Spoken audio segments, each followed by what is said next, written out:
I need you to fix my dating profile. Daniel Brooks froze, his hand hovering over the keyboard at 11 p.m. on a Thursday. His boss, Molen Cross, the CEO who made grown investors stammer, stood in his cubicle doorway holding her phone like evidence in a trial. Not a budget report, not a market analysis, a dating app. I'm sorry, what? You heard me. Her voice carried that boardroom steel that made quarterly meetings feel like hostage negotiations. Everyone I match with is either intimidated or only interested in my money. You're brutally honest in meetings, so be honest now. If you're still here, stay until the end. Hit like and drop a comment with your city so I can see how far this story travels. Daniel's first thought was that he'd finally cracked under the pressure. 60-hour weeks, raising a 6-year-old alone, and now his brain was manufacturing hallucinations where his CEO asked for dating advice at nearly midnight. You're serious, he said. Do I look like I joke? Molen stepped into the low light of his desk lamp. Her tailored navy suit still looked crisp despite the late hour, but something in her expression was different, tired, maybe even vulnerable, though Daniel had learned not to trust his read on her. 3 years at Meridian Capital, and Molen Cross remained the most unreadable person he'd ever encountered. He glanced around the empty floor. The cleaning crew had already swept through, just fluorescent lights humming over rows of abandoned desks and cold coffee cups. Why me? Daniel asked. Because you don't want anything from me. She pulled out the chair beside his desk and sat, uninvited. HR sends you reports. I need someone who'll tell me the truth. Daniel's phone buzzed. Emma's babysitter confirming pickup. He silenced it and turned back to Molen, whose phone was now face up between them, displaying a dating profile with professional headshots that could have doubled as LinkedIn photos. All right, Daniel said. Let me see it. She slid the phone across his desk. The profile opened with a photo of Molen in a conference room, arms crossed, expression serious. The bio read, CEO, MBA, from Wharton, seeking someone ambitious and intellectually stimulating. No time for games, must be financially stable and goal-oriented. Daniel winced. That bad? Molen asked. It's Daniel chose his words carefully. It's efficient. Efficient is bad? For a resume, no. For meeting someone? He set the phone down. You sound like you're hiring an assistant, not looking for a person. Molen's jaw tightened. I'm being honest about who I am. Are you? Daniel leaned back. Because nothing here tells me who you actually are, just what you've accomplished. Silence stretched between them. Somewhere down the hall, a printer whirred to life and stopped. So what would you write? Molen's voice had lost some of its edge. Daniel hesitated. This felt like a trap, the kind where honesty gets you fired. But she was watching him with an expression he'd never seen before. Open. Waiting. I'd start with something real, Daniel said. What did you actually like? Not what sounds impressive. What makes you forget about quarterly reports for 5 minutes? Molen's eyes narrowed. I don't forget about quarterly reports. Everyone forgets about something sometimes. Not me. Daniel almost smiled. That's the problem. She stood abruptly, and Daniel braced for the dismissal. Instead, she crossed to the window overlooking the city. Rain had started, streaking the glass. I like old bookstores, Molen said quietly. The ones that smell like dust and have those rolling ladders.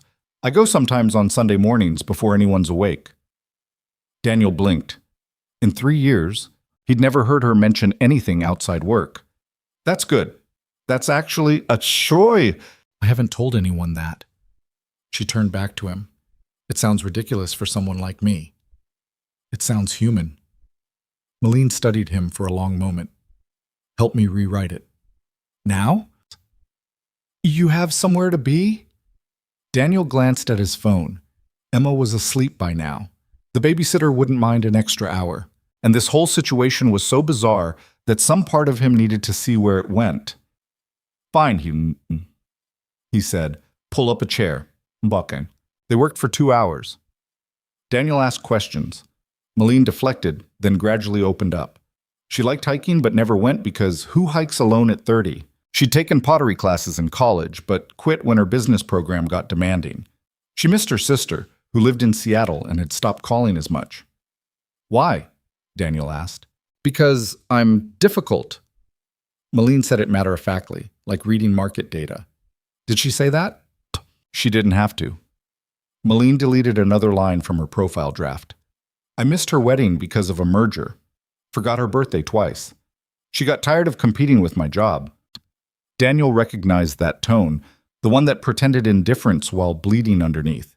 He used it when Emma asked about her mother. Put that you're working on it, Daniel said. Working on what? Being present, being a better sister. He met her eyes. People don't want perfect. They want honest. Molen's finger hovered over the keyboard. Then she typed, trying to remember that life happens outside conference rooms. Still learning. They finished at 1 a.m. The new profile opened with a photo Molen had on her phone. Her laughing at something off camera, caught mid-moment at a friend's wedding. The bio was shorter, warmer, real. I run a company, which means I'm good at strategy and terrible at small talk. Love old bookstores, Sunday morning hikes I never take, and conversations that challenge what I think I know. Looking for someone patient enough to remind me the world doesn't run on quarterly reports. Still figuring out how to make space for this. It's too vulnerable, Molen said. It's honest. She stared at her phone. What if no one responds? Then they weren't worth responding to. Molen saved the changes. Then she looked at Daniel, really looked at him, not through him the way she usually did in meetings. Why are you still here this late? She asked. The question caught Daniel off guard. Finishing the compliance review you needed by Friday. It's Tuesday. I know. So why? She stopped. You don't have to answer that. But Daniel found himself answering anyway. It's easier than going home to an empty apartment after Emma's asleep. At least here, I'm accomplishing something. Molen nodded slowly. I get that. And somehow, Daniel believed she did. Over the next 3 weeks, Daniel didn't expect to hear from Molen about the profile. He figured she'd forget about it, bury herself back in earnings calls and investor meetings. Instead, she started appearing at his desk. Not every day, not even predictably, but twice a week, sometimes more, Molen would show up around 10 p.m. when most of the office had cleared out. So I matched with a surgeon, she said the first time, dropping into the chair beside his desk like they did this regularly. He sent me a paragraph about his residency. Daniel looked up from his spreadsheet. And I don't know how to respond. I don't care about his residency. Does that make me shallow? Did he ask you anything? Molen scrolled through her phone. No. Then he's using you as an audience, not a person. Move on. She studied him. You're good at this. I'm good at reading people when I'm not worried about quarterly targets. Molen laughed, an actual laugh that made the analysts in the next row look up in confusion. After that, it became routine. Molen would show up, they'd dissect her matches, and Daniel would offer perspective while pretending this wasn't the strangest professional boundary he'd ever crossed. This one seems promising, Molen said one night, showing Daniel a profile of a marketing executive with a dog and actual personality in his bio. We've been messaging for 3 days. What's he like? Smart, funny. He asked about my favorite book, which no one ever does. So what's the problem? Molen set her phone down. I don't know how to transition from messages to meeting? Daniel raised an eyebrow. You negotiate million-dollar deals and you can't ask someone to coffee? That's different. I know the rules there. The rules are the same. You're just more scared of failing. Molen's expression flickered. I don't fail. Everyone fails sometimes. It's part of being human. When's the last time you failed? She challenged. Daniel didn't answer immediately. Then, my marriage. Spectacularly. The words hung between them. Molen's face softened. I didn't know you were married, she said quietly. Was. She left when Emma was 2. Decided motherhood wasn't her thing. Daniel kept his voice neutral, but his hands tightened on his pen. So yeah, I'm familiar with failure. That wasn't your failure. That was hers. Maybe. But I failed at seeing it coming. He met Molen's eyes. Which is why I know what it looks like when someone's protecting themselves. Molen looked away. I should go. Wait. Daniel pulled out his phone and texted her a message template. Send him that. If he responds well, you'll know he's worth meeting. If not, better to find out now. She checked her phone and read, I'm terrible at this part. Want to skip the small talk and meet for coffee Saturday morning? Fair warning. I'm better in person than in messages. That's terrifying, Molen said. That's the point. She took a breath and hit send before she could change her mind. The reply came back in minutes. Saturday works. I'm terrible at this too. Let's be terrible together. Molen smiled, genuinely smiled in a way Daniel had never seen. He might be worth it, Daniel said, or he'll meet me and run. Then he's an idiot. Molen stood to leave, then paused. Thank you for this, for being honest when everyone else just tells me what they think I want to hear. Anytime. She hesitated. Do you ever go out, like socially? Eek. Not really. Between Emma and work. Right, of course. Molen nodded quickly. I'll let you know how Saturday goes. She left before Daniel could process what she'd almost asked. Saturday came and went. Monday morning, Daniel arrived at work to find an email from Molen marked urgent. His heart sank. This was it. HR had noticed their late-night conversations, and he was being reassigned. He opened the email. Coffee was good. He was nice. But all I could think about was whether you'd approve. Daniel stared at his screen. That wasn't a professional email. That was something else entirely. He started typing a response, deleted it, started again. Did you like him? Her reply came instantly. I don't know. He checked all the boxes, but something felt off. What felt off? 3 minutes passed. Then, he wasn't you. Daniel's breath caught. He reread the message twice, trying to find another interpretation that made sense. His phone buzzed, Molen calling his work line. My office, she said. Now. The line went dead. Daniel's hand shook as he stood. This was either the best or worst moment of his career, and he had no idea which. He took the elevator to the executive floor where Molen's assistant waved him through without a word. Molen stood at her office window, back to the door. Close it, she said. Daniel did. That email was inappropriate, Molen said without turning. I apologize. It's fine. It's not fine. She finally faced him. I'm your boss. I shouldn't have... She stopped. But I'm also the one who asked for your help. So maybe I started this whole mess. It's not a mess. No? Molen crossed her arms. Then what is it? Daniel knew the safe answer, the professional answer, the one that kept his job secure and his life uncomplicated. He said it anyway.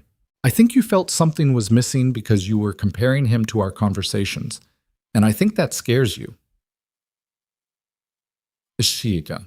Molen's composure cracked. Of course it scares me. You work for me. You have a daughter, and I'm... She gestured vaguely. I'm not good at this. At being soft or vulnerable or whatever people need in relationships. You've been vulnerable with me. That's different. Why? Because you were helping me with a project. This was transactional, safe. Molen's voice dropped. If it becomes more than that, I could lose you. As a colleague, as someone I trust, I've lost enough people. Daniel understood that logic. He'd used it himself for years after Emma's mother left. Keep everyone at arm's length, control the variables, protect the kid. What if you don't lose me? Daniel asked. You don't know that. You're right, I don't. He took a step closer. But I also don't think avoiding risk is the same as being safe.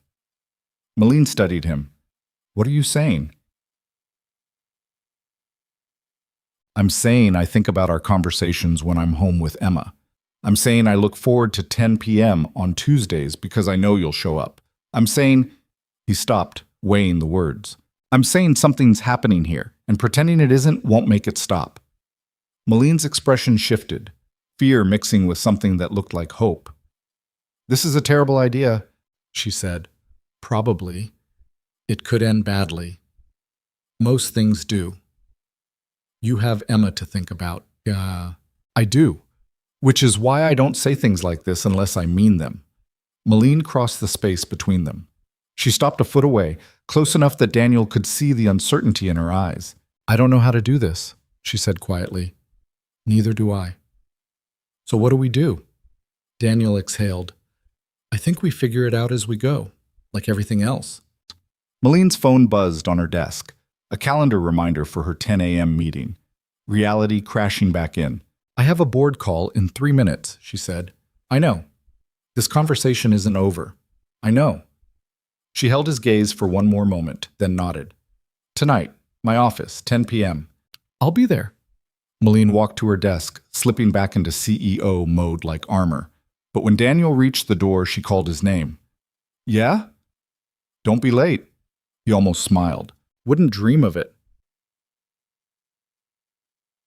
Daniel spent the rest of the day trying to focus on work and failing spectacularly. His compliance reports sat untouched. His emails went unanswered. Every time his phone buzzed, he expected Molen to cancel. She didn't. At 6 p.m., he called Emma's babysitter and explained he'd be late again. At 9:45 p.m., he stood outside Molen's office door, trying to figure out what the hell he was doing. The door opened before he could knock. You're early, Molen said. You're still here. Where else would I be? She stepped aside to let him in. The office looked different at night, softer somehow, without the harsh daylight. Molen had ditched her suit jacket, standing in just a silk blouse and tailored pants. She looked more human, more uncertain. I've been thinking about this all day, she said, closing the door. About what this means, what it could cost. Me too. And? Daniel set his bag down. And I keep coming back to the same thing. I spent 5 years building walls after Emma's mom left. Being careful, being safe. And all it did was make me lonely. Molen nodded slowly. I've spent my whole life being careful. Building this company, building this reputation. Never letting anyone see anything that could be used against me. How's that working out? It got me here. She gestured around her office, but it also got me sitting alone rewriting dating profiles at midnight. Daniel moved closer. So maybe we try something different. Like what? Like being honest. Like admitting that whatever's happening between us is real, even if it's complicated. Molen's breath hitched. What if it doesn't work? What if it does? She closed the distance between them, and for a moment they just stood there. Two people who'd spent years protecting themselves, trying to figure out if they were brave enough to stop. I'm not good at this, Molen said again. You keep saying that. Because it's true. I work too much. I'm controlling. I forget to call people back. My sister barely speaks to me because I missed her wedding. And I'm a single dad with trust issues who works late to avoid an empty apartment, Daniel countered. We're both disasters. Maybe that's the point. Molen almost laughed. Then her expression turned serious. If we do this, we need rules. Boundaries. I can't have people thinking you got your position because I know. And Emma, she has to come first, always. She does. And if it ends badly, Molen, Daniel caught her hand. Stop planning the failure before we even start. Her fingers tightened around his. That's what I do. I plan for every contingency. I know. But maybe just this once, you don't have to have all the answers. Molen looked down at their hands, then back up at Daniel. This is terrifying. Yeah. But you're still here. Yeah. She took a shaky breath. Okay. Okay? Okay, let's be disasters together. Her voice was barely above a whisper. But we do this carefully, slowly. No one at work can know until we figure out what this is. Daniel nodded, agreed. And you have to tell me if I'm screwing this up, because I will. Probably multiple times. Same goes for you. Molen smiled, tentative but real. So now what? Now I take you to that bookstore you mentioned. Sunday morning. That's... She stopped. You remember that? I remember everything you've told me. Something in Molen's expression shifted. Not quite vulnerable, but getting there. Sunday morning, she agreed. But Daniel, yeah? Don't make me regret this. I'll try not to. Good. She squeezed his hand once, then let go. Now get out of here. Emma's probably waiting up. Daniel grabbed his bag, but at the door he turned back. Molen was still standing there, watching him with an expression he couldn't quite read. Hey, he said. What?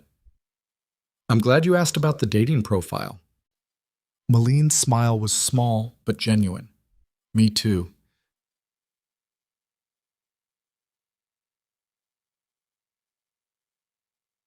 Daniel left the office feeling lighter than he had in years, also terrified, also exhilarated, also convinced he'd just made either the best or worst decision of his life. His phone buzzed as he reached his car.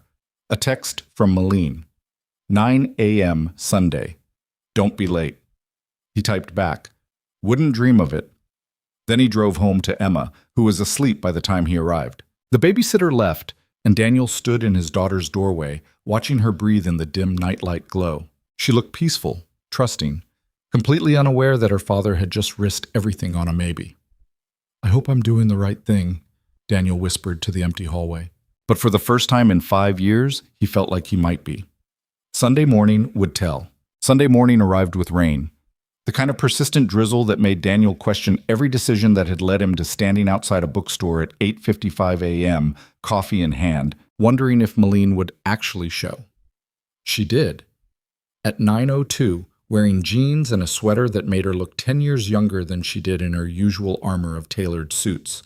Her hair was down, and she looked nervous. You came, Daniel said. You sound surprised. Little bit. Molen took the coffee he offered. I almost didn't. Sat in my car for 15 minutes talking myself out of it. What changed your mind? I got tired of listening to myself make excuses. She sipped the coffee and grimaced. This is terrible. I know. The good place doesn't open until 10. So you brought me bad coffee on purpose? I brought you coffee at 9 because you said 9. Daniel opened the bookstore door. You want good coffee? You should have picked a better time. Wait. Buy a tea. Molen's laugh was unexpected and genuine. You're kind of an asshole when you're not at work. You have no idea. The bookstore was exactly what Molen had described. Narrow aisles, rolling ladders, the smell of old paper and dust. A few early browsers wandered the stacks, but mostly it was quiet, peaceful in a way that felt rare. Molen moved toward the fiction section like she'd been there 100 times. Maybe she had. Daniel followed, watching her run her fingers along the spines. I come here when I need to remember there's more to life than earnings reports, she said without looking at him. When everything feels like numbers and projections and people wanting things from me. How often is that? More than I'd like to admit, but she pulled out a worn copy of something Daniel didn't recognize. My sister used to drag me to places like this when we were younger, before I got so busy being important that I forgot how to just exist. Daniel leaned against the shelf.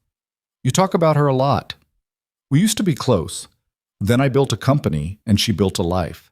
And somehow those things didn't fit together anymore. Molen put the book back. She called last month. First time in 6 months. Asked if I could make Thanksgiving this year. Are you going? I told her I'd try, which we both know means no. Molen's voice went flat. She didn't even argue, just said, okay, Mel, in that tone that means she expected me to bail. So don't bail. It's not that simple. Why not? Molen turned to face him. Because I have board meetings and investor calls and a company that needs me. Because I can't just drop everything because my sister wants me to show up for once. Can't or won't? The question hung between them. Molen's jaw tightened. You don't understand, she said. Maybe not. But I understand what it's like to wake up one day and realize everyone you pushed away isn't coming back.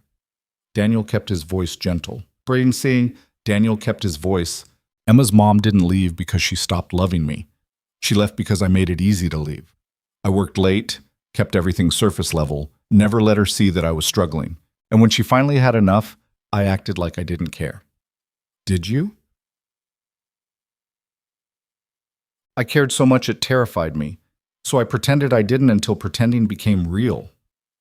He met Molen's eyes. Don't do that with your sister. Molen looked away, blinking fast. I don't know how to be the person she needs me to be. Start by showing up. They stood there in the fiction aisle, surrounded by other people's stories, both trying to figure out how to write their own. Finally, Molen said, Tell me about Emma.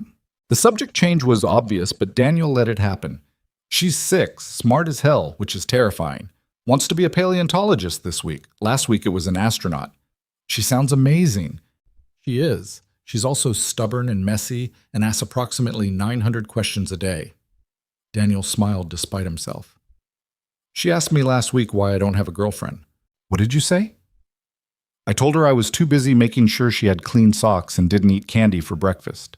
Very diplomatic. She said I was being boring and that Mrs. Chen from 4B thinks I'm handsome. Daniel shook his head. My daughter is trying to set me up with our 70-year-old neighbor. Molen actually laughed, the kind that turned heads from other aisles. I like her already. Yeah, well, she's the reason I can't screw this up. Daniel's tone shifted. Whatever this is between us, she comes first, always. I know. I mean it, Molen. If this gets complicated, if work becomes an issue, if you decide, I know. Molen cut him off. And I'm not asking you to choose between this and her. I wouldn't do that. Well, people say that until they have to mean it. I'm not Emma's mother. The words were sharp enough that Daniel flinched. Molen immediately looked like she regretted them. Sorry, she said. That was true. Daniel exhaled. But also a low bar. Not being the person who abandoned their kid isn't exactly a high standard. Still, I shouldn't have said it like that. Molen moved closer. Look, I don't know what I'm doing here, with you, with any of this. But I'm not going into it planning to hurt people. Neither was she. Fair enough. Molen held his gaze. So what do? We take it slow, we're careful, and if it stops working, we're honest about it before anyone gets wrecked. That's very rational. One of us has to be. Molen smiled, small but real. Come on, I want to show you the rare books section. They spent 2 hours in the bookstore, talking about everything except work. Molen showed Daniel first editions she'd never actually buy, but liked to look at. Daniel told her about Emma's current obsession with dinosaurs and how he'd spent last Saturday at a natural history museum answering questions he had to Google on the spot. By the time they left, the rain had stopped. Sunlight filtered through breaking clouds, making the wet sidewalk shimmer. Coffee? Daniel asked. The good place should be open now, Daniel. I have work to catch up on. It's Sunday. I'm aware. Daniel stopped walking. Molen. She turned back. What? Take the day off. I can't just... You can. You're the CEO. You make the rules. Molen looked torn between arguing and agreeing. Finally, she said, 1 coffee, then I really do have to go. They ended up staying for 3, talked until the lunch crowd pushed them out, and the conversation had covered everything from Molen's college pottery phase to Daniel's brief and disastrous attempt at learning guitar to impress Emma's mom. Did it work? Molen asked. Not even a little. Turns out 3 weeks of YouTube tutorials don't make you John Mayer. Shocker, huh? By the time they said goodbye, it was nearly 3. Daniel drove home feeling like he'd lived an entire week in 7 hours.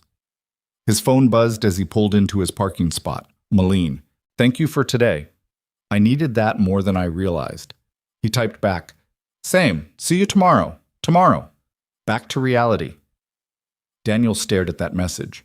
Tomorrow meant going back to professional boundaries, pretending they were just boss and employee, acting like this morning hadn't happened. Worth it, though, he sent. 3 dots appeared, disappeared, appeared again. Yeah, it was. Daniel pocketed his phone and headed inside, where Emma was already launching into a detailed explanation of the Cretaceous period that his babysitter looked desperate to escape from. Dad, did you know that the T-Rex probably had feathers and... Wait, why are you smiling? Am I smiling? You look weird. Thanks, kid. Emma studied him with 6-year-old intensity. Did something good happen?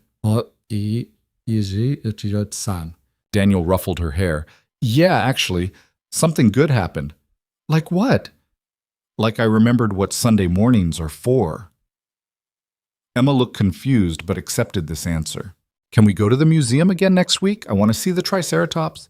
Sure, Em, we can do that. She beamed and went back to her dinosaur documentary. Daniel collapsed on the couch, Exhausted and weirdly energized at the same time, his phone buzzed again. This time it was a photo, Molen standing in front of a bookshelf, holding a worn paperback, looking genuinely happy. "Bought it," the caption read. "Haven't bought a book just because I wanted to in years." Daniel saved the photo without thinking about why. Monday morning came too fast. Daniel arrived at work early, trying to shake off the weekend and slip back into professional mode. It lasted until 9:30 a.m. when Molen walked past his desk without stopping, without even looking at him, her face locked in that CEO expression that gave away nothing. Daniel told himself it was fine. They'd agreed to keep this separate from work. This was exactly what he'd expected. It still felt like shit. He buried himself in reports, answered emails, sat through a conference call where he contributed absolutely nothing. By lunch, he'd convinced himself that Sunday had been a mistake, that they'd gotten caught up in some weird moment and now reality was crashing back in. Then at 6 p.m., his work phone rang, Molen's extension. "Brooks?" he answered. "My office. 5 minutes." The line went dead. Daniel's stomach dropped. This was it. The conversation where she told him they needed to maintain professional boundaries and Sunday was a one-time thing, and he knocked on her office door. "Come in." Molen sat at her desk, jacket off, sleeves rolled up, looking exhausted. The door clicked shut behind him. "Sit," she said. Daniel sat. "Today was hell," Molen said without preamble. "Board meeting ran 3 hours over. Wilson from Acquisitions pitched the worst merger proposal I've ever seen. And I've been trying to concentrate on actual work while my brain keeps replaying yesterday morning." Daniel didn't know what to say to that. "And the worst part?" Molen continued. "I walked past your desk this morning and wanted to stop, wanted to say good morning, ask how Emma was, do something normal. But I couldn't because 20 people were watching and I can't—" She stopped. "This is harder than I thought." "Yeah, I don't know how to do this. Be your boss Monday through Friday and then be something else on weekends." "Neither do I." Molen rubbed her face. "Maybe we need to stop before it gets more complicated." "So, Daniel's chest tightened. "Is that what you want?" "I want—" She looked up at him. "I want it to be Sunday morning again. I want to go back to that bookstore and not think about the 100 emails waiting for me. I want to not be terrified that I'm going to screw this up." "You're not screwing it up. Yet." "Molen, twas. I'm serious, Daniel. I'm good at running companies. I'm terrible at relationships.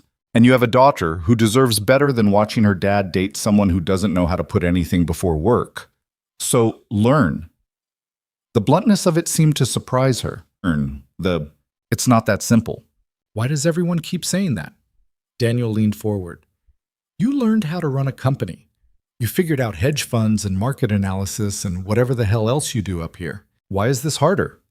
"Because with work, there are rules, structures, clear objectives, and measurable outcomes. This?" She gestured between them. "This is chaos. This is terrifying. This is human." Molen went quiet. "You keep trying to logic your way through this," Daniel said. "Like if you plan it perfectly enough, control all the variables, nothing can go wrong.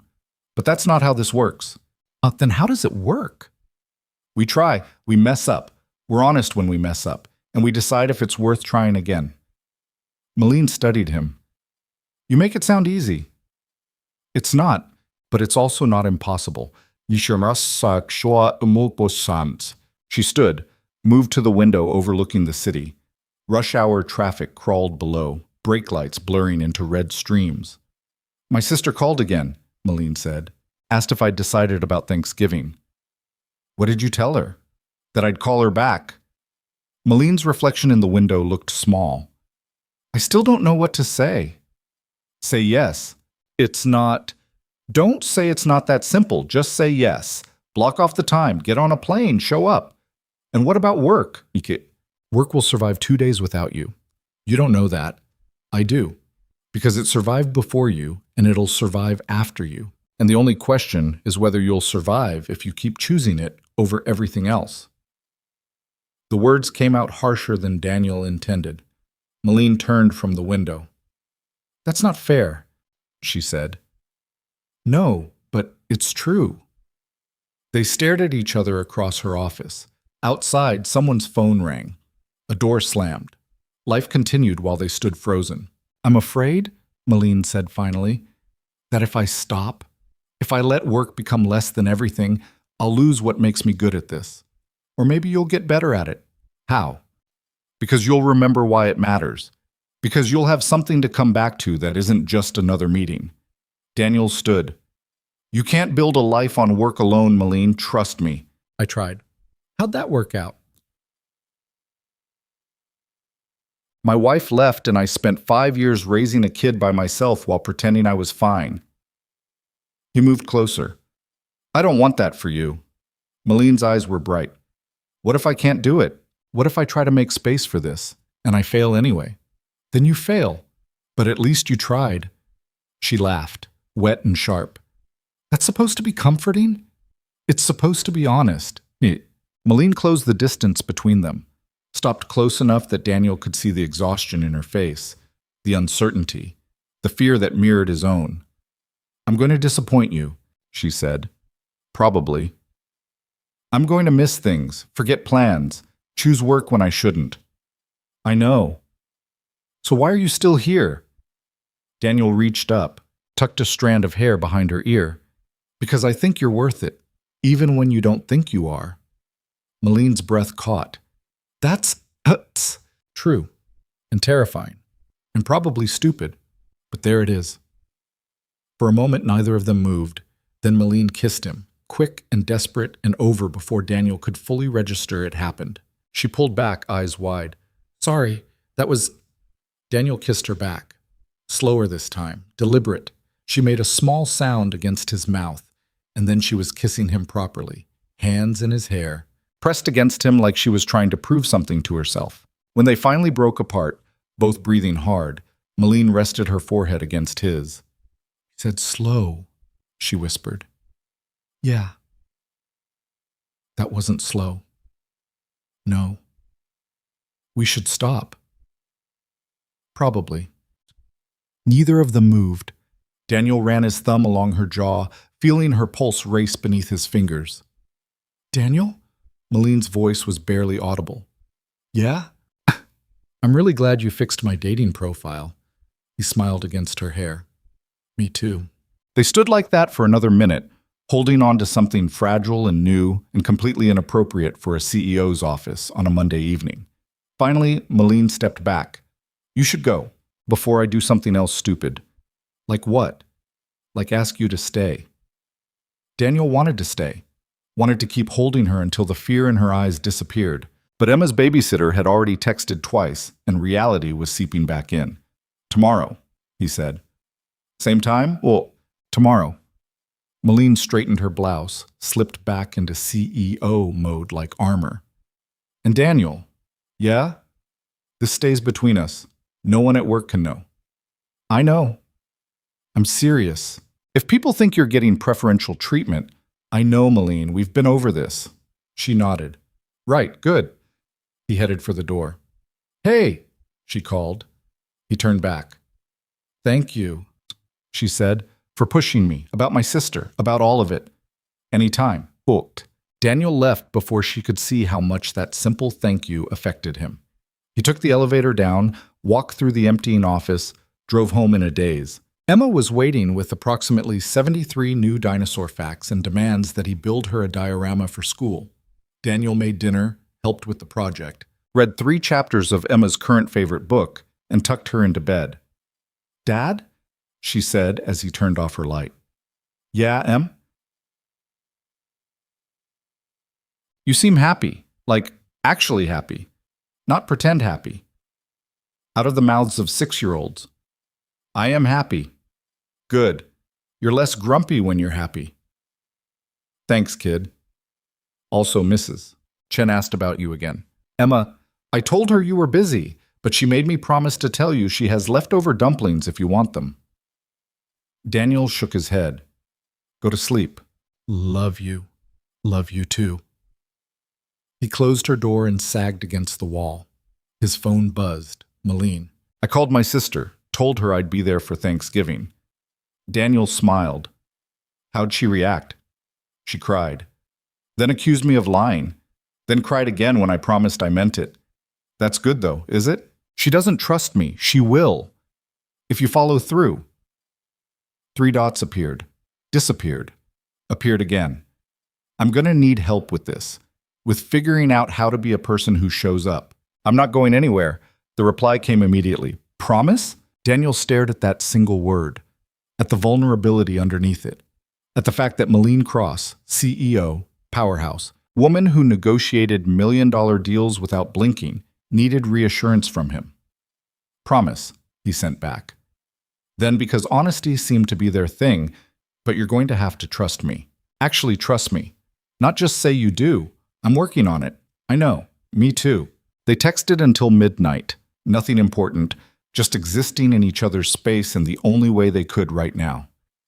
Finally, Molen sent, "Get some sleep. Emma needs you functional." You need sleep too. I'll sleep when I'm dead. Molen. Kidding. Mostly. Good night, Daniel. Good night. Daniel fell asleep with his phone on his chest, feeling like he'd started something he couldn't take back and wasn't sure he wanted to. The next 3 weeks fell into a pattern. They were careful at work, professional, distant, barely acknowledging each other in meetings. After hours, they'd meet in Molen's office or occasionally grab coffee at places far enough from Meridian Capital that no one would recognize them. They talked about everything and nothing, about Emma's latest school project, about Molen's upcoming trip to Seattle for Thanksgiving, about Daniel's ex-wife sending a random email asking about Emma after 5 years of silence. What did she want? Molen asked. They were sitting in Daniel's car in a parking garage, eating takeout because Molen had missed lunch and Daniel had stayed late to finish a report. To know if Emma's doing okay. If she looks like her, if I'm... Daniel stabbed at his noodles. If I'm handling things all right. After 5 years? Guilt's a hell of a drug. What did you say? Nothing yet. I don't know what to say. Daniel set his food down. Part of me wants to tell her exactly what the last 5 years have been like. Every sleepless night, every tantrum, every school meeting I went to alone. Every time Emma asked about her mom and I had to lie and say she was busy. But Emma doesn't need me reopening old wounds. She's happy, adjusted. Why mess that up? Molen was quiet for a moment. Maybe it's not about Emma. Maybe it's about you. What do you mean? You've spent 5 years being angry at someone who isn't here to be angry at. Maybe responding to her email isn't about her. It's about letting go. Daniel looked at her. When did you get so wise? I'm not wise. I'm just better at seeing other people's problems than my own. She picked at her food. Speaking of which, I talked to my therapist yesterday. You have a therapist? Everyone should have a therapist, especially people like us who specialize in avoiding feelings. Molen's tone was light, but her expression wasn't. She asked me what I was afraid would happen if I let work become less important. What did you say? Oh, that I'd lose myself. That without work, I don't know who I am. And what did she say? That maybe that's the point. That maybe I need to figure out who I am beyond the job title. Molen set her container on the dashboard. It's terrifying. The idea that I've built my entire identity around being CEO, and underneath that, there's just nothing. There's not nothing. How do you know? Because I've seen you outside the office. I've watched you get excited about old books and laugh at bad coffee and care about showing up for your sister. That's not nothing. Molen's eyes were bright in the dim parking garage light. What if it's not enough? For who? For you, for anyone. She looked down. What if when people actually know me, they're disappointed? Daniel reached over, took her hand. Then they're idiots, and you're better off without them. You make it sound so simple. It's not simple, but it's true. He squeezed her fingers. And for the record, I'm not disappointed. You say that now. I'll say it tomorrow too, and next week, and the week after that until you believe me. Molen leaned across the center console, kissed him softly. It was getting easier between them, the physical affection, the casual touches. But it was also getting harder to keep it contained to stolen moments in parking garages and empty offices. Emma asked me again why I don't have a girlfriend, Daniel said when they pulled apart. Molen tensed. What did you tell her? That grown-up relationships are complicated. Very diplomatic. She said I should just ask someone out and stop being scared. Smart kid. Yeah, well, she doesn't know that I already did. Daniel studied Molen's face. And that it's working. Mostly. Mostly? I hate hiding this. Pretending we barely know each other at work. Walking past you in the hallway like you're just another executive. I know. But if people find out, they'll assume I slept my way into my position. That you're showing favoritism. That everything I've earned is because we're together. Daniel exhaled. I know. Trust me. I know. So what do we do? Keep being careful. Keep this separate. And hope like hell no one notices. But people were starting to notice. It started small. A few curious looks from colleagues when Daniel stayed late. Questions about why Molen seemed less stressed lately. The kind of attention that felt innocent until it suddenly wasn't. Daniel Brooks and Molen Cross, huh?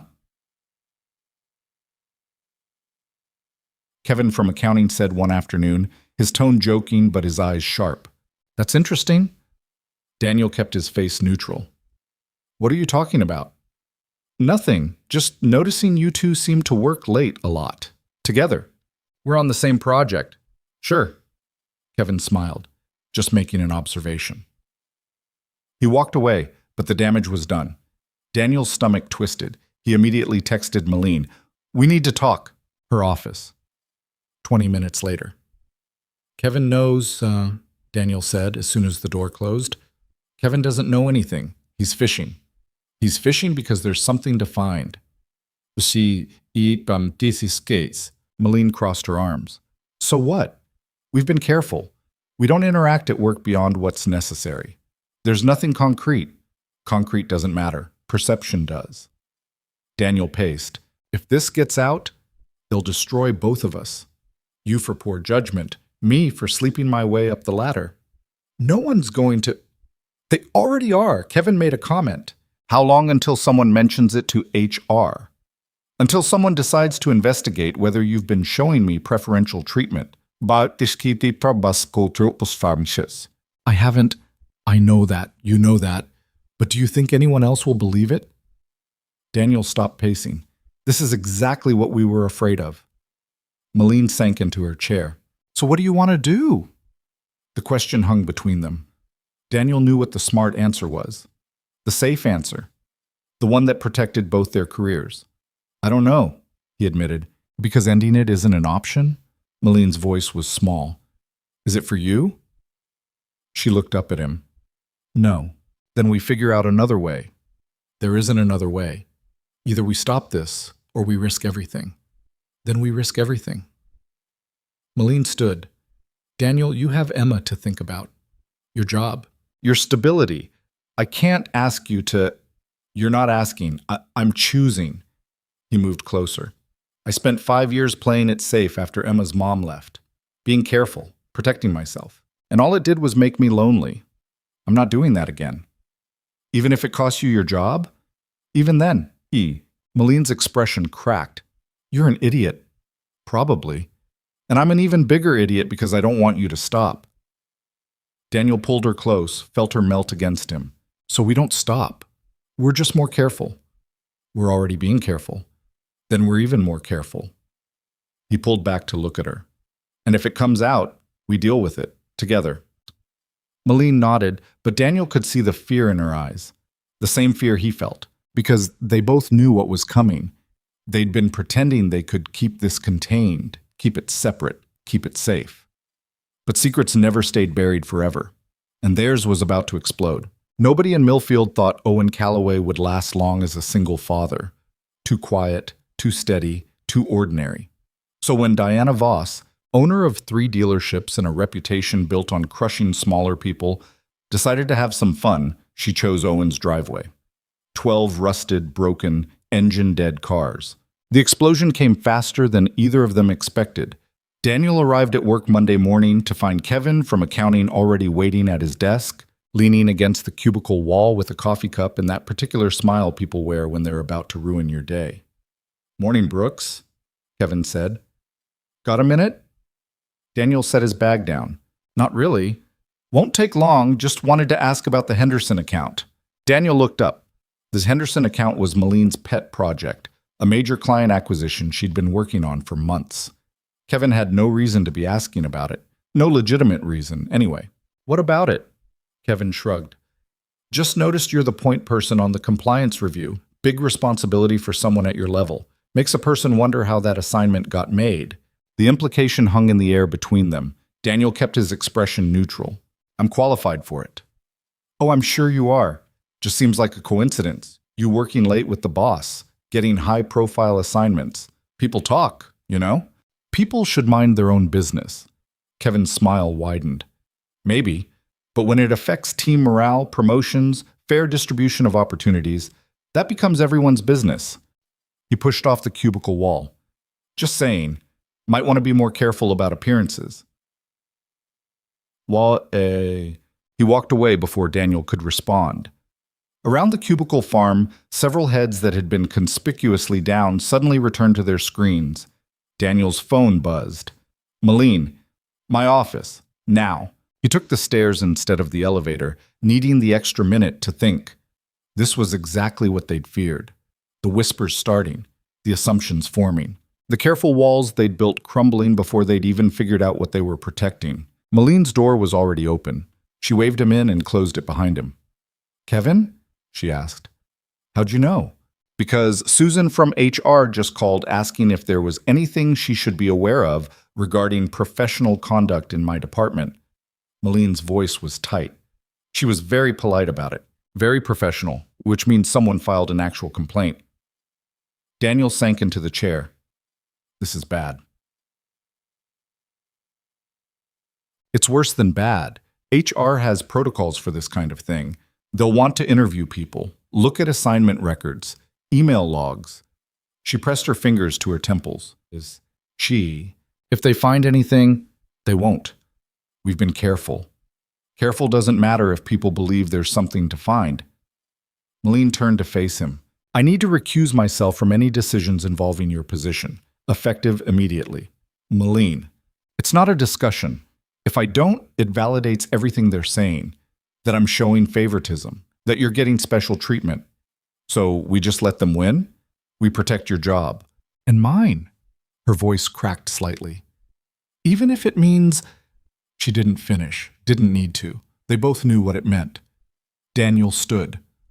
This is exactly what I was afraid of. That we'd get to this point and you'd choose the safe play. That's not fair.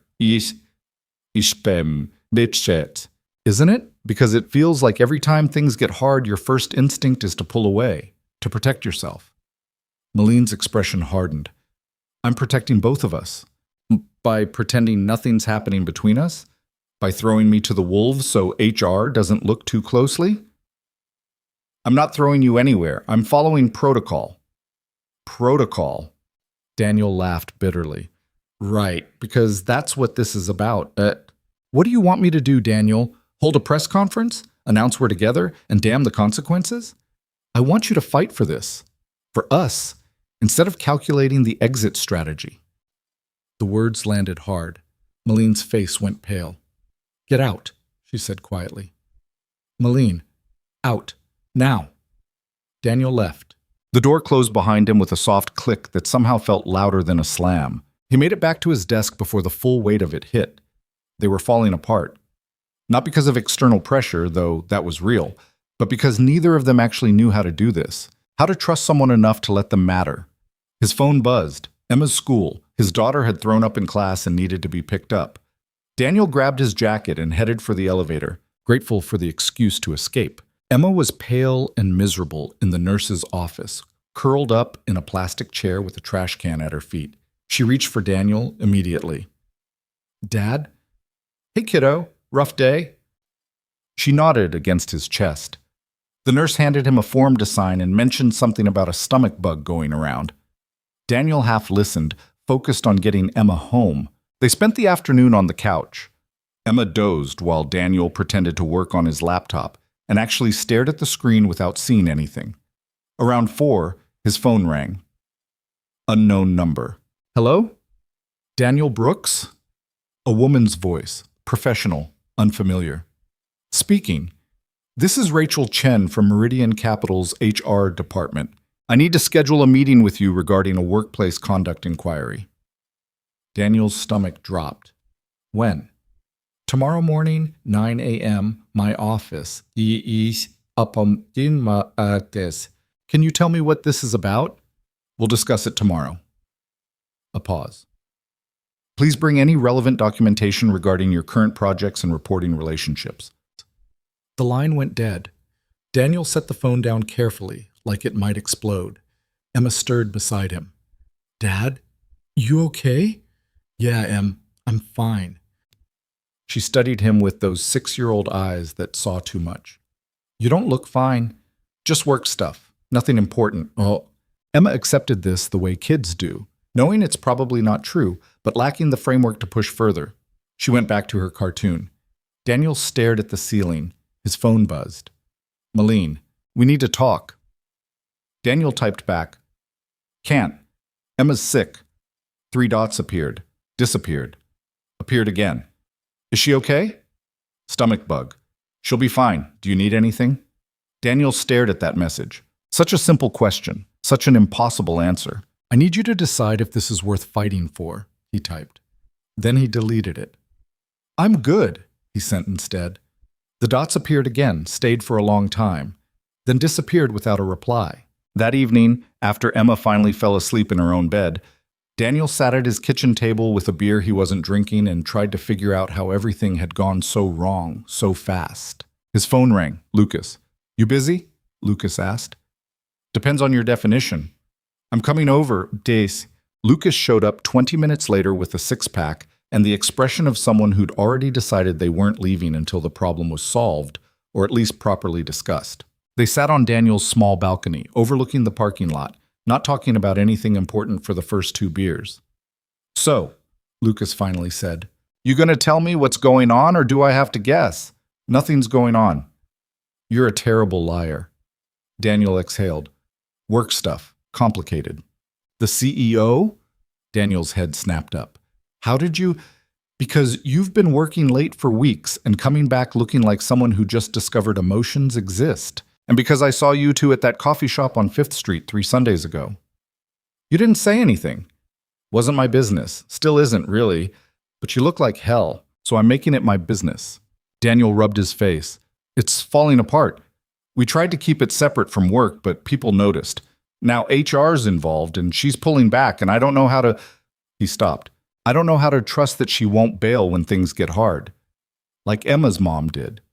That's different. Is it? Lucas took a long drink. Look, I don't know this woman, don't know what you 2 have going, but I know you. And I know you've spent 5 years building walls so high nobody could climb them. Maybe she's not bailing. Maybe she's scared. She's a CEO. She's not scared of anything. Everyone's scared of something. Lucas set his beer down. Question is whether you're both scared enough to walk away or brave enough to stop pretending you can control how this ends. Daniel didn't have an answer for that. They finished the 6-pack. Lucas left around 11. Daniel went to bed and didn't sleep, staring at his ceiling and thinking about Molen standing in that bookstore, running her fingers along the spines like she was trying to remember what it felt like to want something just because she wanted it.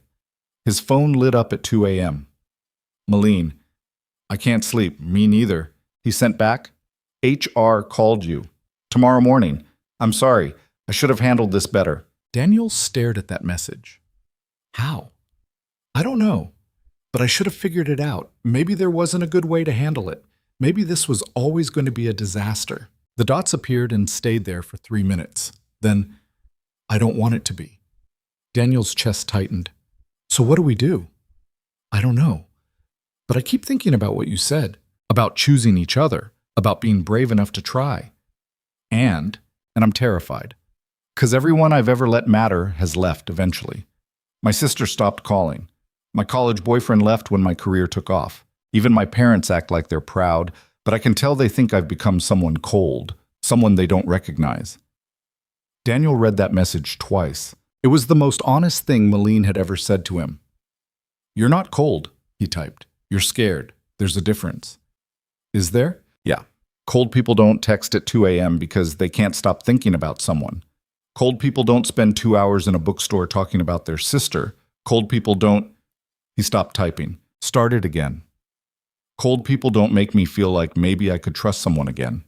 The dots appeared. Disappeared. Appeared again. What if I mess this up? What if I choose wrong or say the wrong thing or hurt you without meaning to?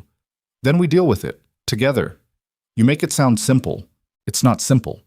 But it's not impossible either. Several minutes passed.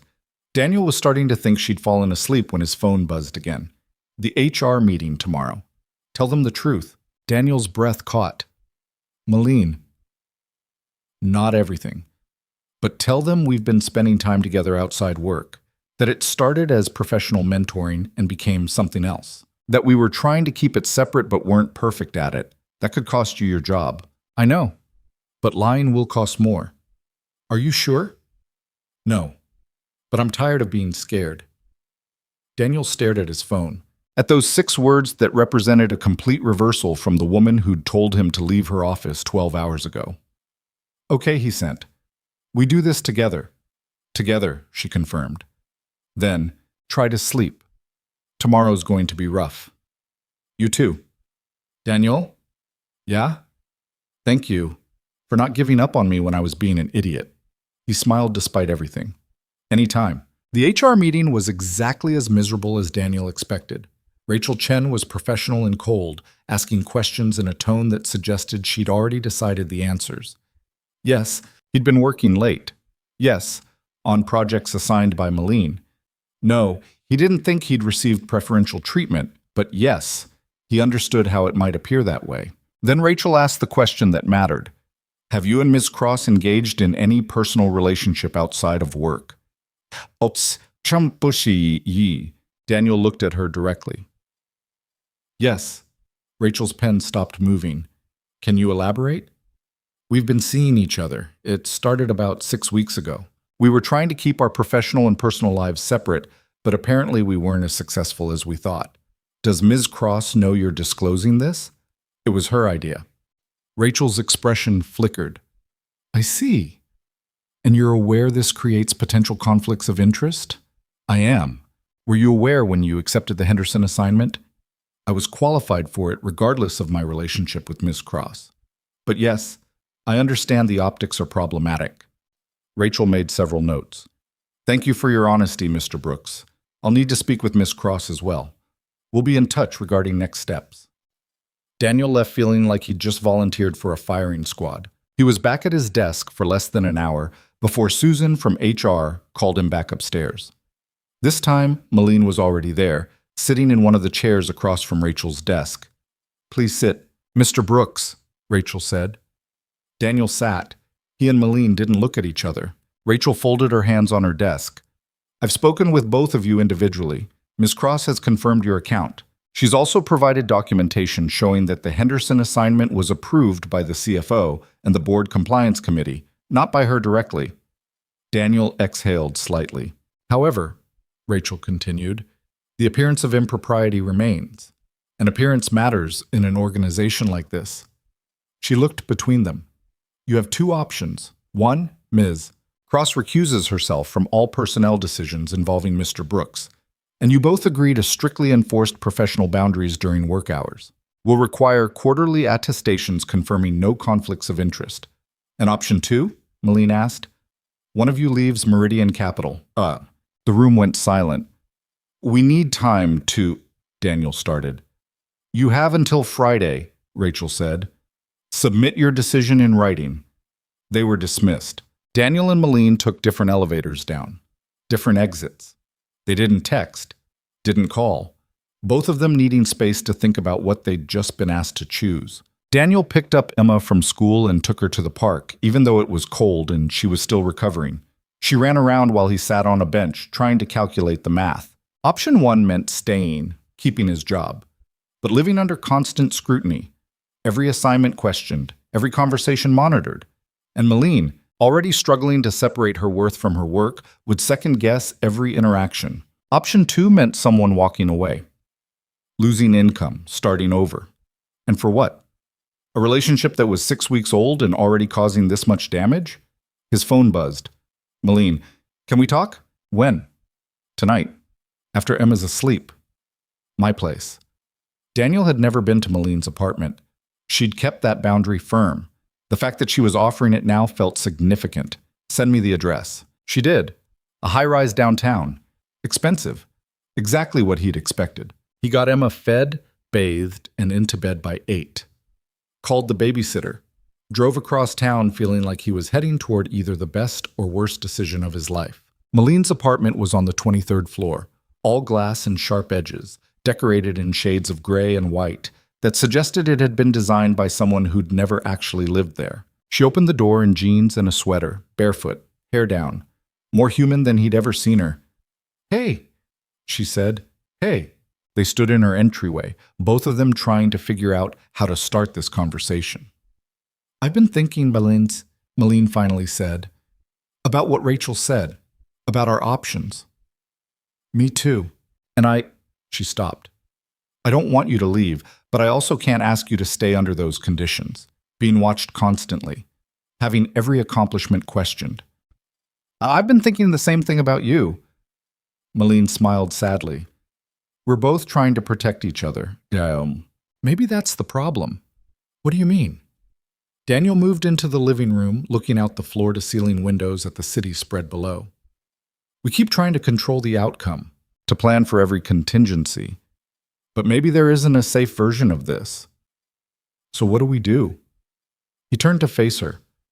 "I think you should stay at Meridian. It's your company, practically. You've built it into what it is. And you should leave? Find another job? Start over because of me? Not because of you, because of us. Because sometimes the right choice isn't the safe one." Molen's eyes were bright. "I can't ask you to do that." "You're not asking. I'm offering." "What about Emma? Your stability? Everything you've built?" "I'll figure it out. I've done it before." "That's not fair to you." "Maybe not." Daniel moved closer. "But staying at Meridian under constant surveillance, watching every word, questioning every assignment, that's not fair either. That's just a different kind of prison." Molen looked down. "I hate this. I hate that we have to choose." "I know. And I hate that you're willing to walk away from your job for me when we don't even know if this," she gestured between them, "is going to work long term. That's the risk." "It's a terrible risk." "Yeah, but it's ours." Molen laughed wetly. "When did you get so brave?" "About 5 minutes ago. I'm terrified, for the record." She closed the distance between them, wrapped her arms around him, pressed her face against his chest. Daniel held her, feeling her shake with something between laughter and tears. "What if you leave and resent me?" Molen whispered. "What if you can't find another position as good and blame me for it?" "What if I stay and we both spend the next year miserable? What if we let fear make all our decisions?" She pulled back to look at him. "You really think leaving is the right move?" "I think trying to keep this going under HR supervision is a slower form of death. At least this way we have a chance." Molen nodded slowly. "Okay. Okay. You leave. We do this properly. No more hiding." "You're sure?" "No. But I'm sure I want to try." She took his face in her hands. "But Daniel, if you do this, I need you to promise me something." "What?" "That you won't protect me from the consequences. If this doesn't work out, if you regret it, if leaving was a mistake, you tell me. You don't just swallow it and pretend it's fine. Same goes for you. Deal." They sealed it with a kiss that felt less like passion and more like a treaty. An agreement between two people who'd spent their whole lives protecting themselves, finally deciding to try something different. Daniel left around midnight, drove home feeling lighter and heavier at the same time. He'd just volunteered to blow up his career for a woman he'd known 6 weeks. It was possibly the stupidest thing he'd ever done. It was also the most honest. Friday morning, Daniel submitted his resignation letter. Effective in 2 weeks. Professional, brief, citing personal reasons, and thanking Meridian for the opportunities. Rachel Chen accepted it without comment. The news spread through the office by lunch. Kevin from accounting looked simultaneously satisfied and confused, like he'd won but wasn't sure what the prize was. Lucas pulled Daniel aside and asked if he was out of his mind. Daniel said probably, but he was committed now. Molen stayed in her office all day. Didn't come down to the main floor, didn't call Daniel in for any last-minute meetings. She texted him once. "Thank you." He sent back, "Don't thank me yet. I might be unemployed and homeless in 3 weeks." "You won't be. I'll make sure of it. That's not your job. It is now. We're in this together, remember?" Daniel smiled at his phone. "Yeah, we are." That evening, he told Emma they were going to have some changes coming up. New job for Dad, maybe. Some adjustments. Emma, in her infinite 6-year-old wisdom, asked if the changes were because of Mrs. Chen. Daniel almost choked. "What? No, why would—" "Because you keep smiling at your phone, and you only do that when someone makes you happy. And you said we might meet someone soon who's important to you." Daniel stared at his daughter. "When did you get so observant?" "Tramba." "I'm always observant. You're just usually better at hiding stuff." "Fair point." "Her name's Molen," Daniel said. "And yes, she's important to me. But these changes are happening so we can figure out if this thing between us is real." Emma considered this. "Is she nice?" "She's complicated, but yeah, I think she's nice." "Does she know about dinosaurs?" "Probably not as much as you." "Then I'll teach her." Emma returned to her book like the matter was settled. Daniel sat there, stunned by how easy that had been. How Emma had just accepted it and moved on. Maybe kids were better at this than adults. Maybe they understood instinctively what he and Molen had taken weeks to learn. That you either risk getting hurt, or you don't really live at all. His phone buzzed. "Molen, can I meet her?" "Emma?" Daniel's heart hammered. "When?" "Whenever you're ready." Daniel looked at his daughter reading peacefully on the couch, looked at his phone, looked at the future spreading out ahead of them, uncertain and terrifying and somehow full of possibility. "Sunday," he typed. "The bookstore, 9 a.m. I'll be there." Daniel set his phone down and went to sit beside Emma. She leaned against him without looking up from her book. "Dad?" "Yeah?" "I'm glad you're not sad anymore." "Me too, kiddo, me too." Sunday morning would tell them if they'd made the right choice, if this fragile thing between them could survive being brought into daylight. Daniel didn't know. But for the first time in 5 years, he was willing to find out. Sunday morning arrived with the kind of clear cold that made everything look sharp-edged and unavoidable. Daniel woke at 6, made coffee he didn't drink, and spent an hour trying to explain to Emma why today mattered without making it sound like a test she could fail. "So this Molen person," Emma said, spooning cereal into her mouth, "she's your girlfriend?" "Something like that." "Either she is or she isn't." "It's complicated, Em. That's what adults say when they don't want to explain things." Daniel rubbed his face. "Okay. Yes, she's my girlfriend, and she's important to me. So I want you two to meet." "What if I don't like her?" The question was so direct it caught Daniel off guard. "Then we'll deal with that." "How?" "I don't know yet." Emma considered this, chewing thoughtfully. "Mrs. Chen says you should always trust your gut about people. Mrs. Chen needs to stop giving you life advice. She's 73. She knows things." They arrived at the bookstore at 8:55. Molen was already there, standing outside with 2 coffee cups and an expression Daniel recognized from board meetings. The one she wore when she was trying to look confident, but wasn't. She saw them and straightened. Emma stopped walking. "That's her?" Emma whispered. "Yeah. She's pretty." "Don't tell her that right away. She'll think you're trying to manipulate her." Emma looked at him like he was insane. "Why would I manipulate her?" "Just never mind. Come on." They crossed the sidewalk. Molen smiled, but Daniel could see the tension in her shoulders. "Hi," Molen said. "Hi." Daniel gestured. "This is Emma. This is Molen." Emma stuck out her hand. "Nice to meet you." Molen shook it, clearly surprised by the formality.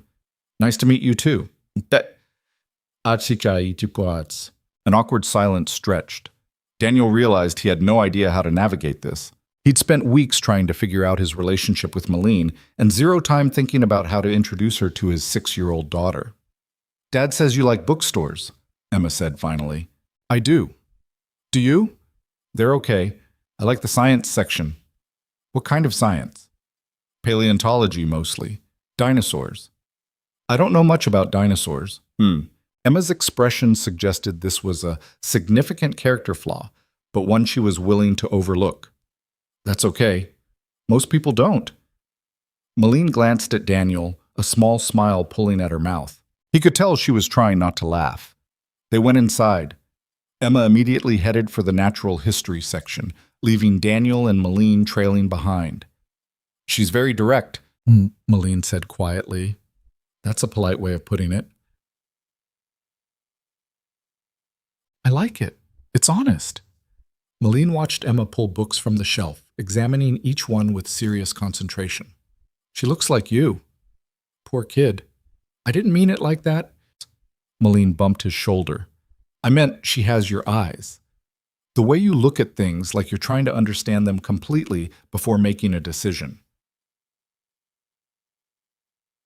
Daniel hadn't thought about that, but Molen was right. Emma approached the world the same way he did, careful, analytical, waiting until she had all the information before committing. Emma returned with a book about the Cretaceous period. Can we get this? You have 3 dinosaur books at home. This one has new discoveries from 2024. The others are outdated. Molen laughed. She's got you there. Daniel sighed and pulled out his wallet. Emma beamed and went to pay at the counter, leaving them alone again. So? Daniel asked. First impressions? She's incredible, smart, confident, completely herself. Molen paused. I'm terrified I'm going to disappoint her. Welcome to parenting. I'm serious, Daniel. What if she decides she doesn't like me? What if I say the wrong thing or... Molen, He caught her hand. You're overthinking this. Just be yourself. Peace. Myself is a workaholic CEO with attachment issues and a fear of commitment. Yourself is also the person who remembered that bookstore conversation, who called her sister, who's standing here even though you're scared. He squeezed her fingers. That's the person Emma needs to meet. Molen nodded, but her hand was shaking slightly in his. They spent 2 hours at the bookstore, then walked to the park nearby.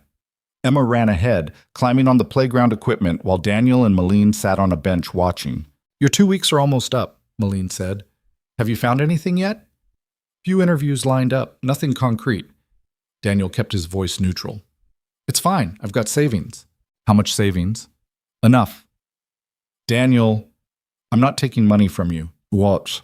I wasn't offering money. I was offering to make some calls. I know people in finance. I could... No. He said it more sharply than he intended. I need to do this on my own. Molen pulled back slightly. Why? Because if you fix this for me, it's just another version of what everyone at Meridian thought was happening. Me getting opportunities because of who I'm sleeping with. That's not... It is, though. Even if we know the truth, I need to know I can land on my feet without your help. Daniel softened his tone. I'm not trying to push you away, but this is something I have to do myself. Molen was quiet for a moment. You're very stubborn. Says the woman who works 16-hour days because she's afraid of what happens if she stops. Touché. Emma ran back over, out of breath and pink-cheeked. There's a kid over there who says velociraptors were the biggest dinosaurs. I told him he was wrong, but he won't believe me. Probably because you told him like you were issuing a court order, Daniel said. He's spreading misinformation. Molen tried very hard not to smile. What if you explained it nicely? Showed him the facts instead of just saying he's wrong? Emma looked skeptical. Why would I do that? Because people listen better when you're kind about it, even when you're right and they're wrong. Emma considered this. Then she looked at Daniel.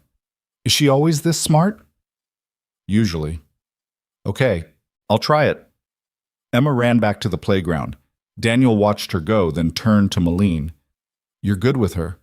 I have no idea what I'm doing. Neither do I most of the time. But you're doing fine.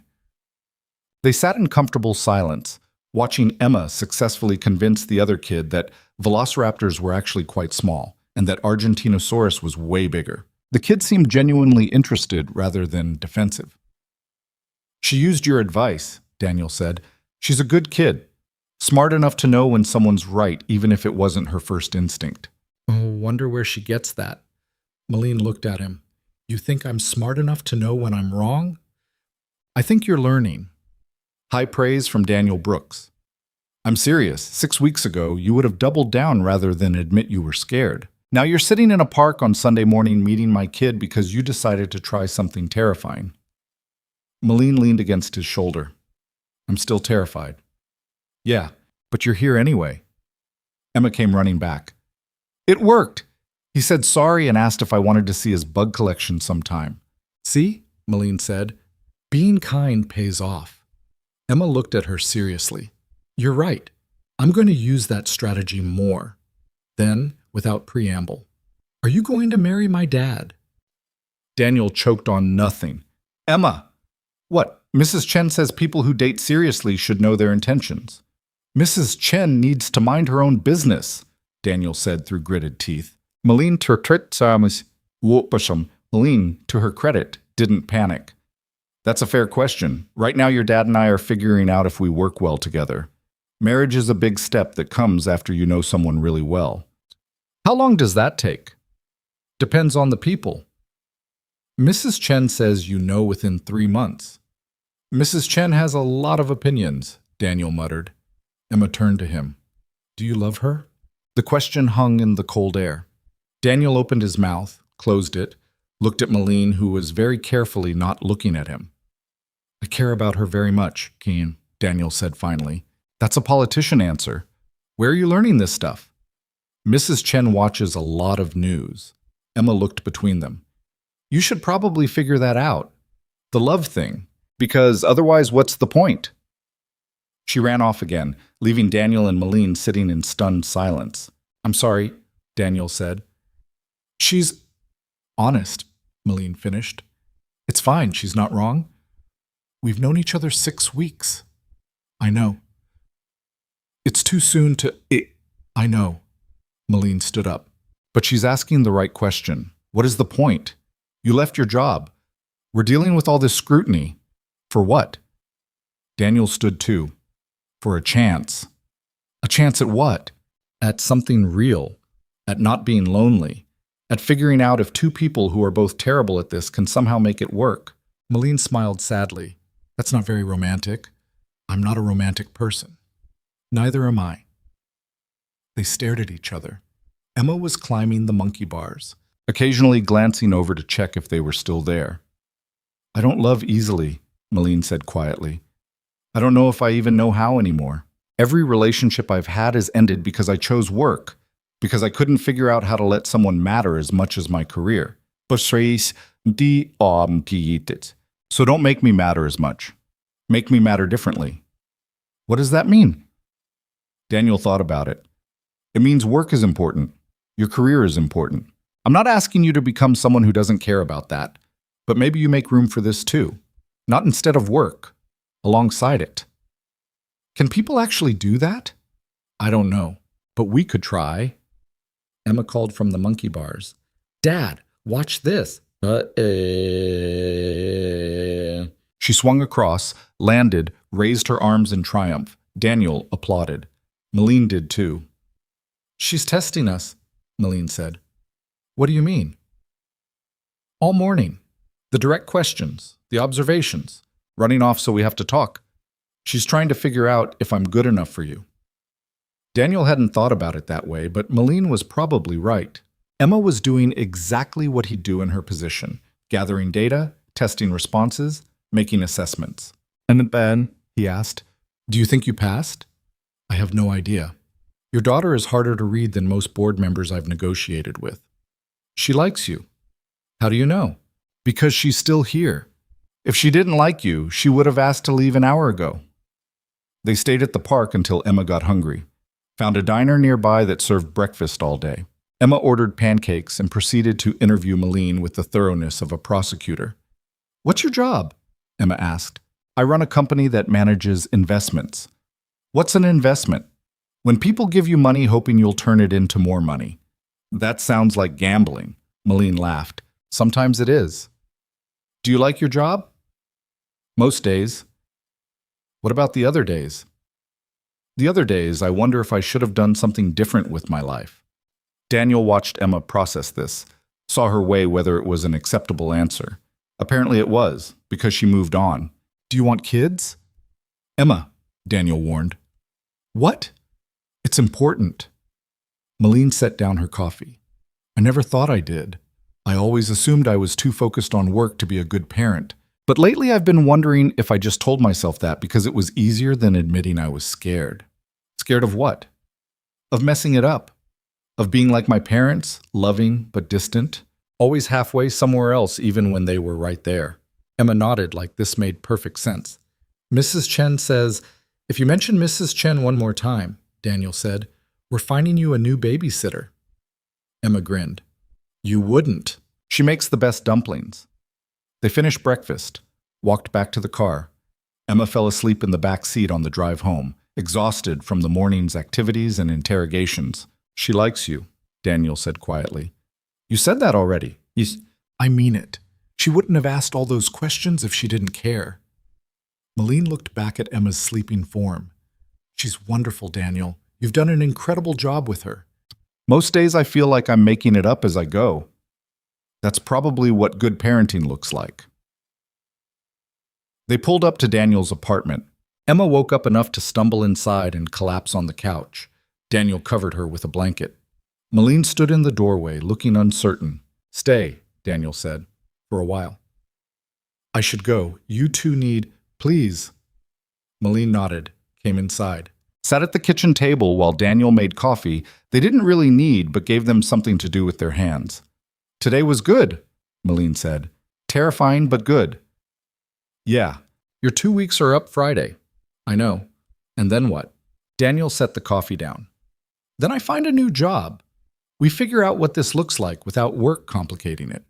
We see if we can actually do this. What if we can't? What if we can? Molen smiled. You always answer my fear with possibility. Because your fear is usually just anxiety dressed up as logic. That's... She stopped. Accurate and annoying. I have many annoying qualities. You should probably know that up front. Like what? I'm stubborn. I work too much when I'm stressed. I overthink everything. I have terrible taste in movies, and I'm really bad at asking for help even when I need it. So we're both disasters. Seems like it. Molen reached across the table, took his hand. I want this to work. I'm just not sure I know how to make it work. Neither do I. But that's never stopped either of us before. She laughed. Fair point. They sat there in Daniel's small kitchen, holding hands across a scratched table, while Emma snored softly in the next room.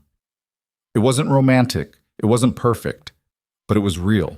Daniel's phone buzzed. Unknown number. He almost ignored it, then saw it was from a 312 area code, Chicago. Sorry, he said to Molen. Might be one of the positions I applied for. He answered. Daniel Brooks. Aunt. Mr. Brooks, this is Patricia Hunt from Caldwell Financial Group. We received your application for the senior analyst position. Are you still interested? Daniel's heart jumped. Caldwell was one of the top firms in the Midwest. Yes, absolutely. Excellent. We'd like to bring you in for an interview. How's Wednesday at 2 p.m.? That works? Perfect. We'll send details to your email. Looking forward to meeting you.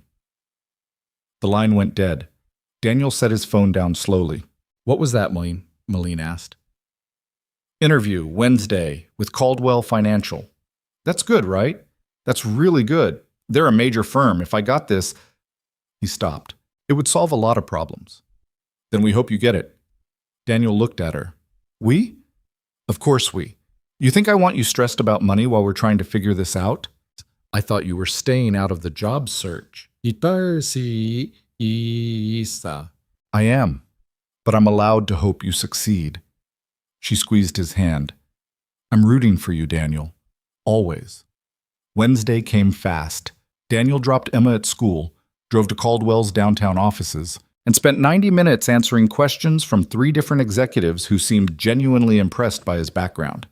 They asked about his time at Meridian, why he was leaving. Daniel kept it vague, Personal reasons, wanted a fresh start, looking for new challenges. No one pushed. The senior partner, Patricia Hunt, walked him out. "You'd be a strong addition to our team," she said. "We'll be in touch by end of week. Thank you for the opportunity. Can I ask you something off the record?" Daniel's stomach tightened. "Sure." "Molen Cross, you worked closely with her, correct?" Here it was, the question he'd been dreading. "I did." "What's she like? As the boss, I mean. There's talk about Meridian potentially partnering with Caldwell on some upcoming ventures. I'm trying to get a read on her." Daniel chose his words carefully. "She's brilliant, demanding, fair. She expects a lot, but she gives a lot in return. If you're working with her, she'll push you to be better than you thought you could be." Patricia nodded. "That matches what I've heard. Thank you for the honesty." Daniel left feeling like he'd passed some kind of test he hadn't known he was taking. He called Molen from the car. "How'd it go?" she asked. "Good, I think. They asked about you." "What did you say?" "The truth. That you're brilliant and demanding and fair." "You didn't mention the terrifying part?" "Figured they could discover that on their own." Molen laughed. "Think you got it?" "Maybe. They said they'd call by Friday." "Fingers crossed, then." Daniel drove to pick up Emma, who immediately asked 17 questions about the interview that he answered as best he could while navigating traffic. Friday morning, Patricia called. "We'd like to extend an offer," she said. "Senior analyst, full benefits, starting salary of $95,000. You'd be working directly with our institutional clients team." Daniel almost dropped his phone. That was $15,000 more than he'd been making at Meridian. "I accept."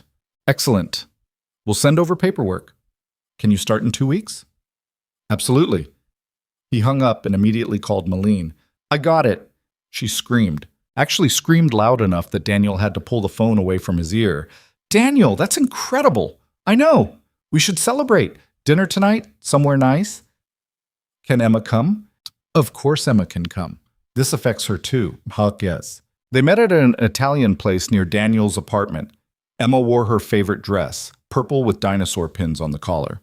Molen showed up in jeans and a blouse, looking more relaxed than Daniel had ever seen her. They ordered too much food, and Emma told increasingly elaborate stories about her classmates while Molen listened with genuine interest.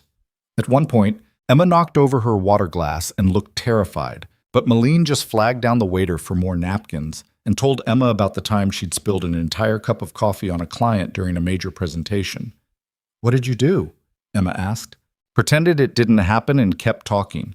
The client respected the commitment. "Toi, what this is?" "Did you get the deal?" "I did." Emma nodded approvingly. "That's a good strategy." After dinner, they walked Emma back to Daniel's apartment. She hugged Molen goodbye at the door, quick and slightly awkward, but genuine. "You're okay," Emma said. "Dad made a good choice." "High praise," Molen said. "Don't mess it up." "I'll try not to." Emma went inside. Daniel and Molen stood in the hallway. "She gave you her approval," Daniel said. "I noticed. No pressure or anything." "What? Welcome to parenting." Molen kissed him, soft and unhurried. "Thank you." "For what?" "For today. For introducing me to Emma. For letting me be part of this. Thank you for staying even when it got hard. I'm still terrified." "Me too." "But less terrified than before?" "Yeah, less terrified than before." Molen left around 10. Daniel went inside to find Emma already in her pajamas, brushing her teeth. "So?" he asked from the bathroom doorway. "Verdict?" "Twas Mom." Emma spat toothpaste. "She's good. Not perfect, but good."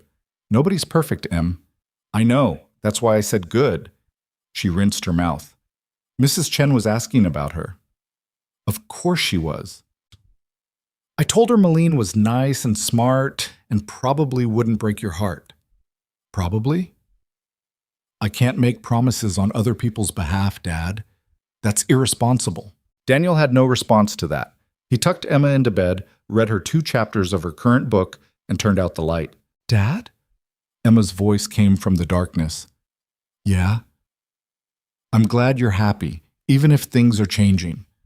"Change isn't always bad." "I know, but it's still scary." Yeah, it is. Do you think she'll stay? Molen? Daniel thought about that question, about Molen showing up at the bookstore despite being terrified, about her calling her sister, about her sitting through Emma's interrogation without flinching. I think she's trying to, he said finally, and that's all we can ask. Emma accepted this and rolled over. Daniel closed her door and went to his own room, where he lay in bed staring at the ceiling and trying to process everything that had happened in 8 weeks. His phone buzzed. Molen, Thanksgiving is in 2 weeks. I know. I'm going to Seattle to see my sister. That's good. I want you to come with me. You and Emma. Daniel stared at that message. Meeting the sister was a big step. Bigger than meeting Emma, in some ways. It meant Molen was serious about this. About them. Are you sure? No. But I'm asking anyway. Let me talk to Emma. Okay. No pressure. I want you there. Both of you. Daniel set his phone down, picked it up again. Set it down. Emma appeared in his doorway. Why are you being weird? I'm not being weird. You're staring at your phone like it's going to explode. That's weird. Daniel sighed. Molen invited us to Thanksgiving with her sister in Seattle. Emma's eyes went wide. That's a big deal. How do you know that's a big deal? Mrs. Chen says meeting the family means it's serious. I'm confiscating Mrs. Chen. Can we go? You want to? Emma climbed onto his bed. I've never been to Seattle. And Molen seems like she's trying really hard. It would be mean to say no. When did you get so emotionally intelligent? I've always been emotionally intelligent. You just don't always notice. Daniel pulled her into a hug. You're right, we should go. Good, tell her yes. Emma went back to bed. Daniel texted Molen, we're in. The response came immediately. Thank you. You have no idea what this means. I think I do.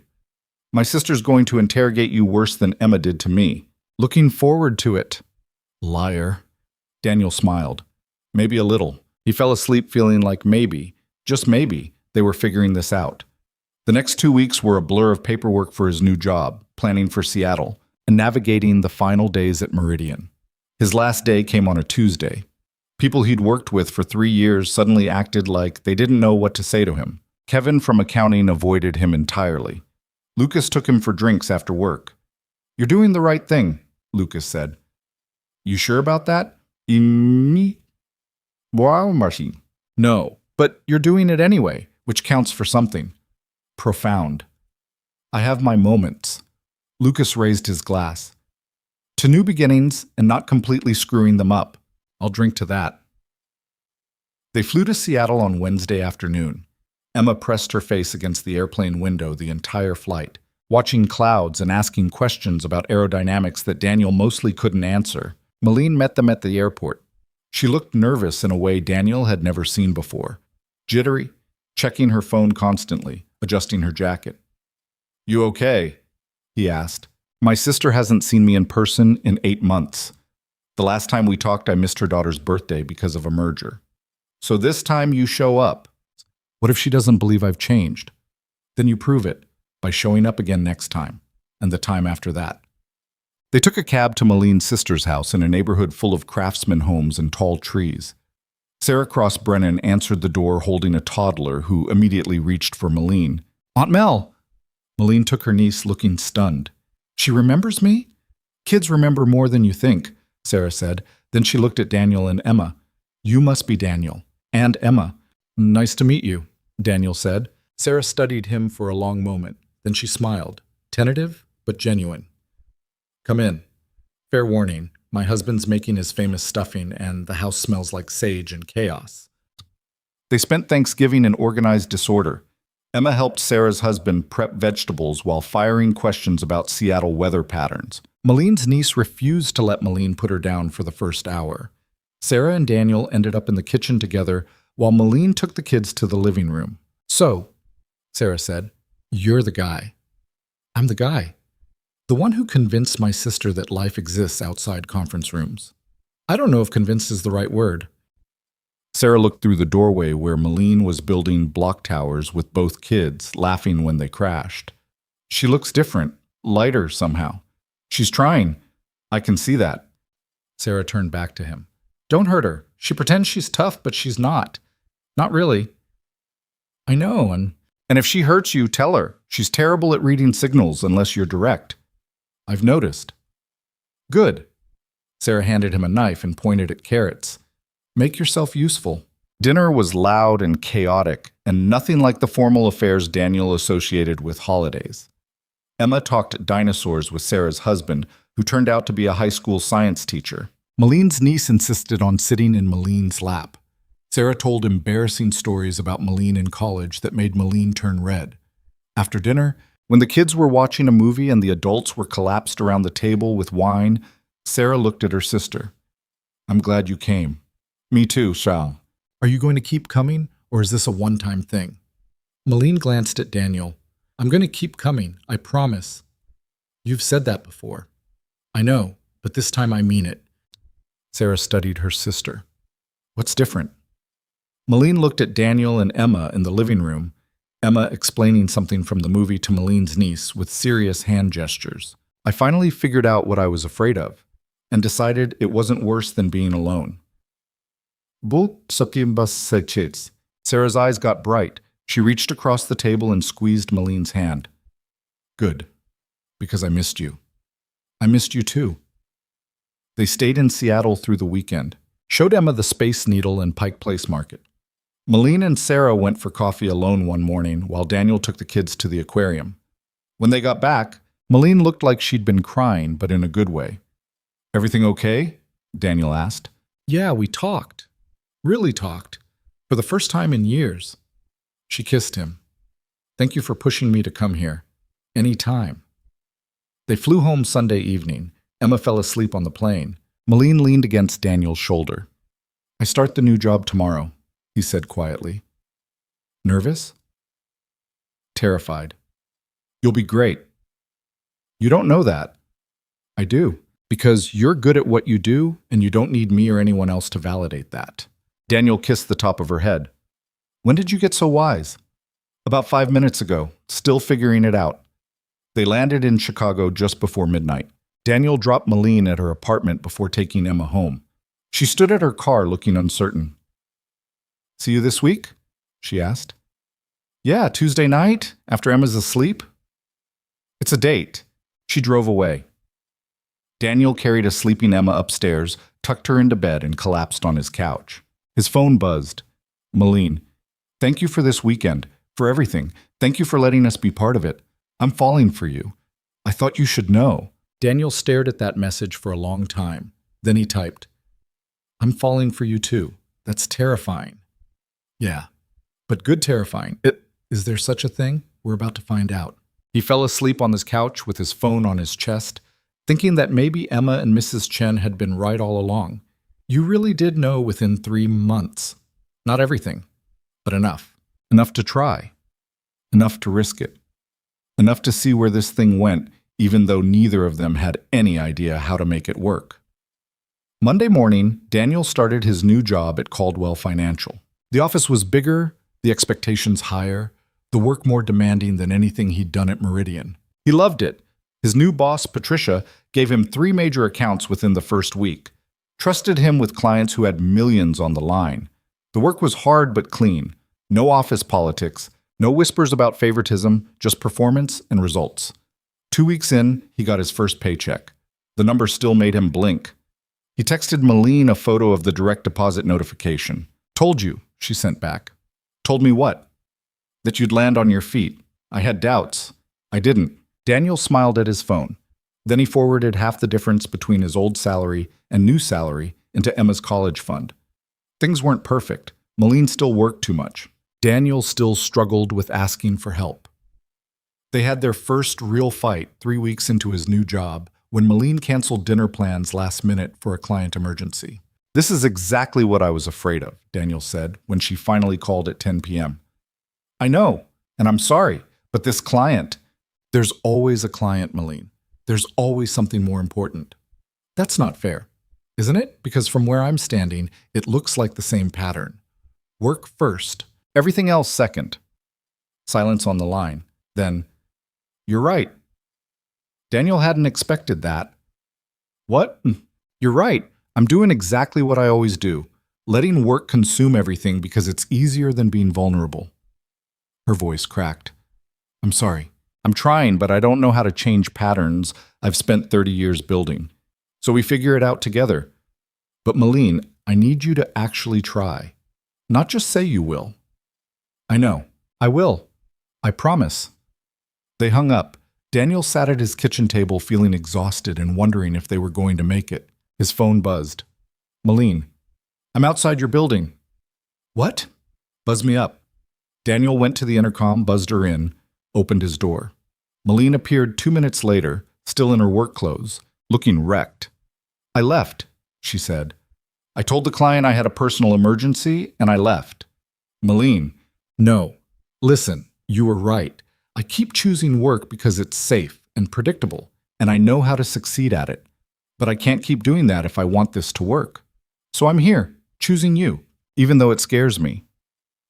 Daniel pulled her inside, closed the door, kissed her. You didn't have to. I did, because you deserve someone who shows up, and I want to be that person.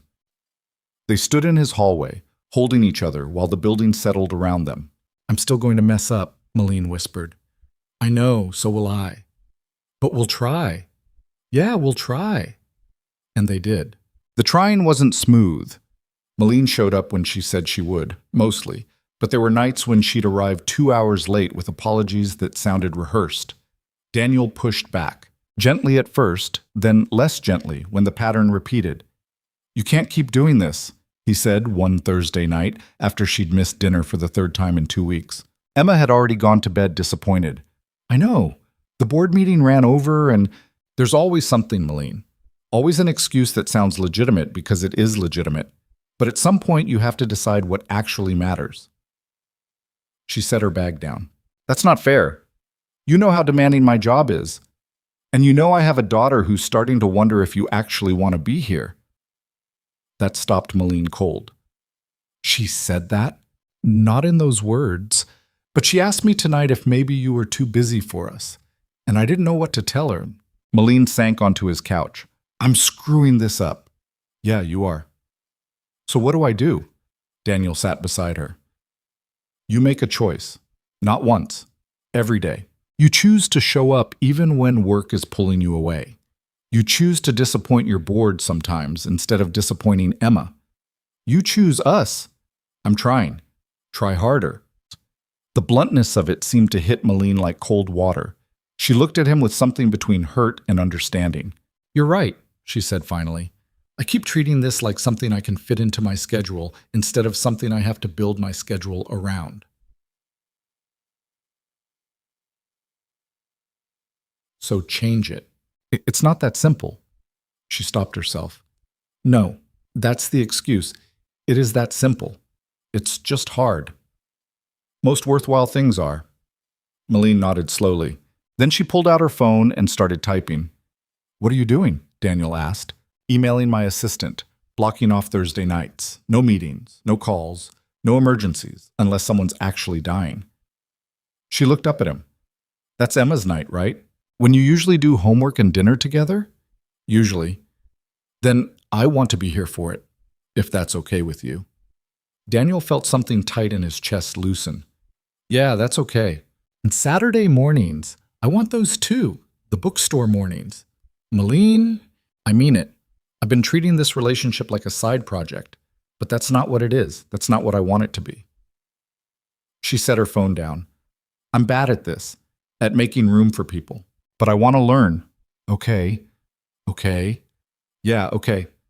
Daniel pulled her close. But if you cancel on Emma again without a real emergency, we're having a serious conversation. Understood. She kept her word. Thursday nights became sacred. Molen would show up at 6, help Emma with homework, stay for dinner. She wasn't naturally good with kids. She approached Emma's math problems like business presentations and initially tried to optimize Emma's study habits like she was restructuring a department. But she learned. You can't just tell her the answer, Daniel said one Thursday, after watching Molen essentially complete Emma's science project for her. Why not? It's more efficient. Because she needs to figure it out herself. That's the point of homework. That's a terrible system. Welcome to parenting. Molen looked at Emma, who was staring at the project with visible frustration. So I just let her struggle? You guide her, ask questions, let her work it out. Oui. Molen tried again. This time she sat beside Emma and asked what the project was supposed to demonstrate. Emma explained the water cycle. Molen asked what happens to water when it gets hot.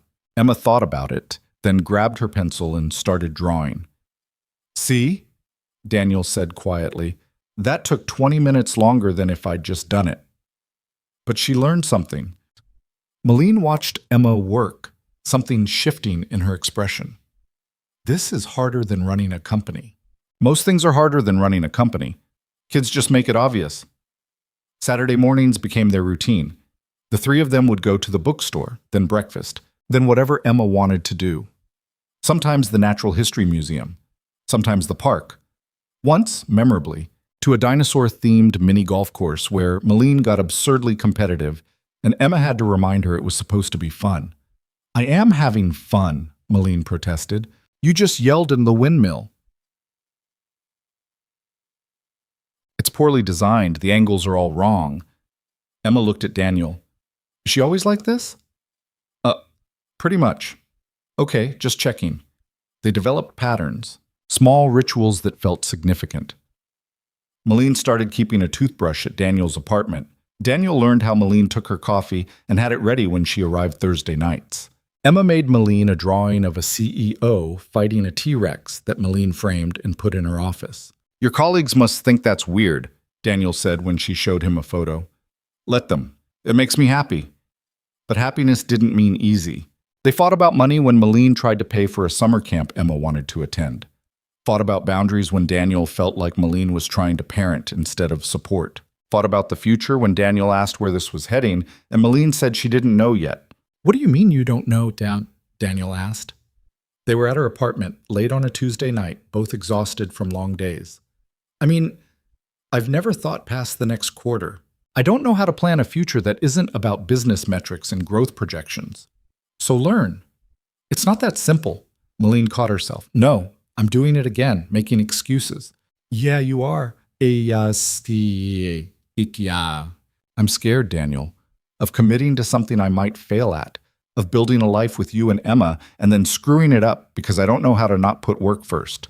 So we figure it out together, like everything else. What if we can't? Daniel looked at her, really looked at her, saw the fear underneath the control, the vulnerability she kept trying to logic away. Then we try until we can't try anymore, he said. But I need to know you're actually in this, not just showing up because you feel obligated, actually in this. Molen moved closer. I'm in this. I'm terrified and I don't know what I'm doing, but I'm in this. Okay? Okay? Yeah, that's enough. They were 6 months in when Emma's mother resurfaced. Not gradually, not with warning, just an email that appeared in Daniel's inbox on a random Wednesday morning. I'd like to see Emma, if you're open to it. I know I have no right to ask, but I've been thinking about her constantly, and I need to at least try. Please. Daniel stared at the message for 20 minutes. Then he called Molen. I need you to talk me down from doing something stupid, he said when she answered. What happened? He told her. Molen was quiet for a long moment. What do you want to do? She asked. I want to delete it and pretend it never arrived. But Emma deserves to make that choice herself. She's 6. She's smart enough to know what she wants. Molen sighed. You're right, but I hate it. Me too. Do you want me to be there when you talk to Emma about it? Daniel hadn't expected that offer. You don't have to. I know, but this affects all of us. And if Emma's going to process this, she might need more than just you. Okay, yeah. Tonight? I'll be there. Molen showed up at 6 with takeout and a children's book about complicated families that Daniel didn't ask where she'd gotten. Emma was doing homework at the kitchen table. Molen! Emma looked up, surprised. It's not Thursday. I know. Your dad and I need to talk to you about something. Emma's expression went serious immediately. Did someone die? No, honey. Well, Daniel said. Nothing like that. but we need to have a conversation. They sat in the living room, Emma between them on the couch, looking back and forth with that analytical expression she got when she was trying to figure out adult problems. "Your mom sent me an email," Daniel said. "She wants to see you." Emma went very still. "My mom?" "Yeah." "The one who left?" "Yes." Emma processed this. "Why?" "She says she's been thinking about you, that she wants to try." "Try what?" "Being your mom, I guess." Emma looked down at her hands. "Does she get to just come back after leaving?" Daniel's chest hurt. "That's up to you, Em. If you want to see her, we can arrange it. If you don't, that's okay too." "What do you want me to do?" "I want you to do whatever feels right to you. This isn't about me." Emma turned to Molen. "What do you think?" Molen looked startled to be included. "I think it's a hard decision, and I think there's no wrong answer. But what would you do? Honestly, I'd probably want to meet her, just to see, just to know." Molen chose her words carefully. "But I'd also be really angry that she left in the first place, and those two feelings would fight each other." Emma nodded slowly. "That's how I feel, mad and curious at the same time." "That makes sense," Daniel said. "If I meet her and I don't like her, can I leave?" "Yes, absolutely." "And you'll be there?" "The whole time." Emma looked at Molen. "Will you be there too?" Molen glanced at Daniel, who nodded slightly. "If you want me there, I'll be there." "I want you there." Emma leaned against Molen. "Because you showed up, and she didn't." Daniel watched Molen's face transform, surprise giving way to something that looked like being needed and not knowing what to do with it. "Okay," Molen said quietly. "I'll be there. You." They arranged the meeting for Saturday afternoon. Neutral ground, a coffee shop with a play area for kids. Daniel replied to his ex-wife's email with the details, his jaw tight the entire time he typed. "You okay?" Molen asked. They were at his apartment Thursday night, Emma already asleep. "No, I'm furious. She doesn't get to just waltz back in after 5 years and act like everything's fine." "So tell her that." "I can't. Emma needs me to be calm. Emma needs you to be honest. She's going to pick up on your anger whether you express it or not. Kids always do." Daniel rubbed his face. "I don't know how to do this." "Neither do I. But we'll figure it out." Molen moved closer. "And Daniel, whatever happens Saturday, Emma has you. She has us. That's not going to change. Promise?" "Promise." Saturday arrived cold and gray. Emma was quiet in the car, chewing on her thumbnail, a nervous habit she'd mostly outgrown but reverted to under stress. Molen sat in the back seat with her, not saying much, just being present. Rachel, Daniel's ex-wife, was already at the coffee shop. She looked older, tired, but put together in a way that probably took effort. She stood when she saw them, her face doing something complicated. "Daniel," she said. "Rachel." Awkward silence. Then Rachel crouched down to Emma's level. "Hi, Emma. I'm Rachel. I'm your—" "I know who you are," Emma said. Rachel flinched. "Right, of course." She glanced at Molen. "And you are?" "Molen Cross. I'm Daniel's girlfriend." "I see." Rachel's expression suggested she had opinions about that, but wasn't going to voice them. "Should we sit, or Mom?" They took a table in the corner. Emma sat between Daniel and Molen, creating a clear physical barrier. Rachel sat across from them, looking like she was facing a tribunal. "I know this is strange," Rachel started. "And I know I have no right to be here after everything. But I've been in therapy for the past year, and I've been working on understanding why I left. And I wanted you to know that it wasn't about you, Emma. It was never about you." "Then who was it about?" Emma asked. Rachel looked surprised by the question. "It was about me. About not being ready to be a mother. About being scared and overwhelmed and making the worst possible choice instead of asking for help." "Oh, you could have asked Dad for help."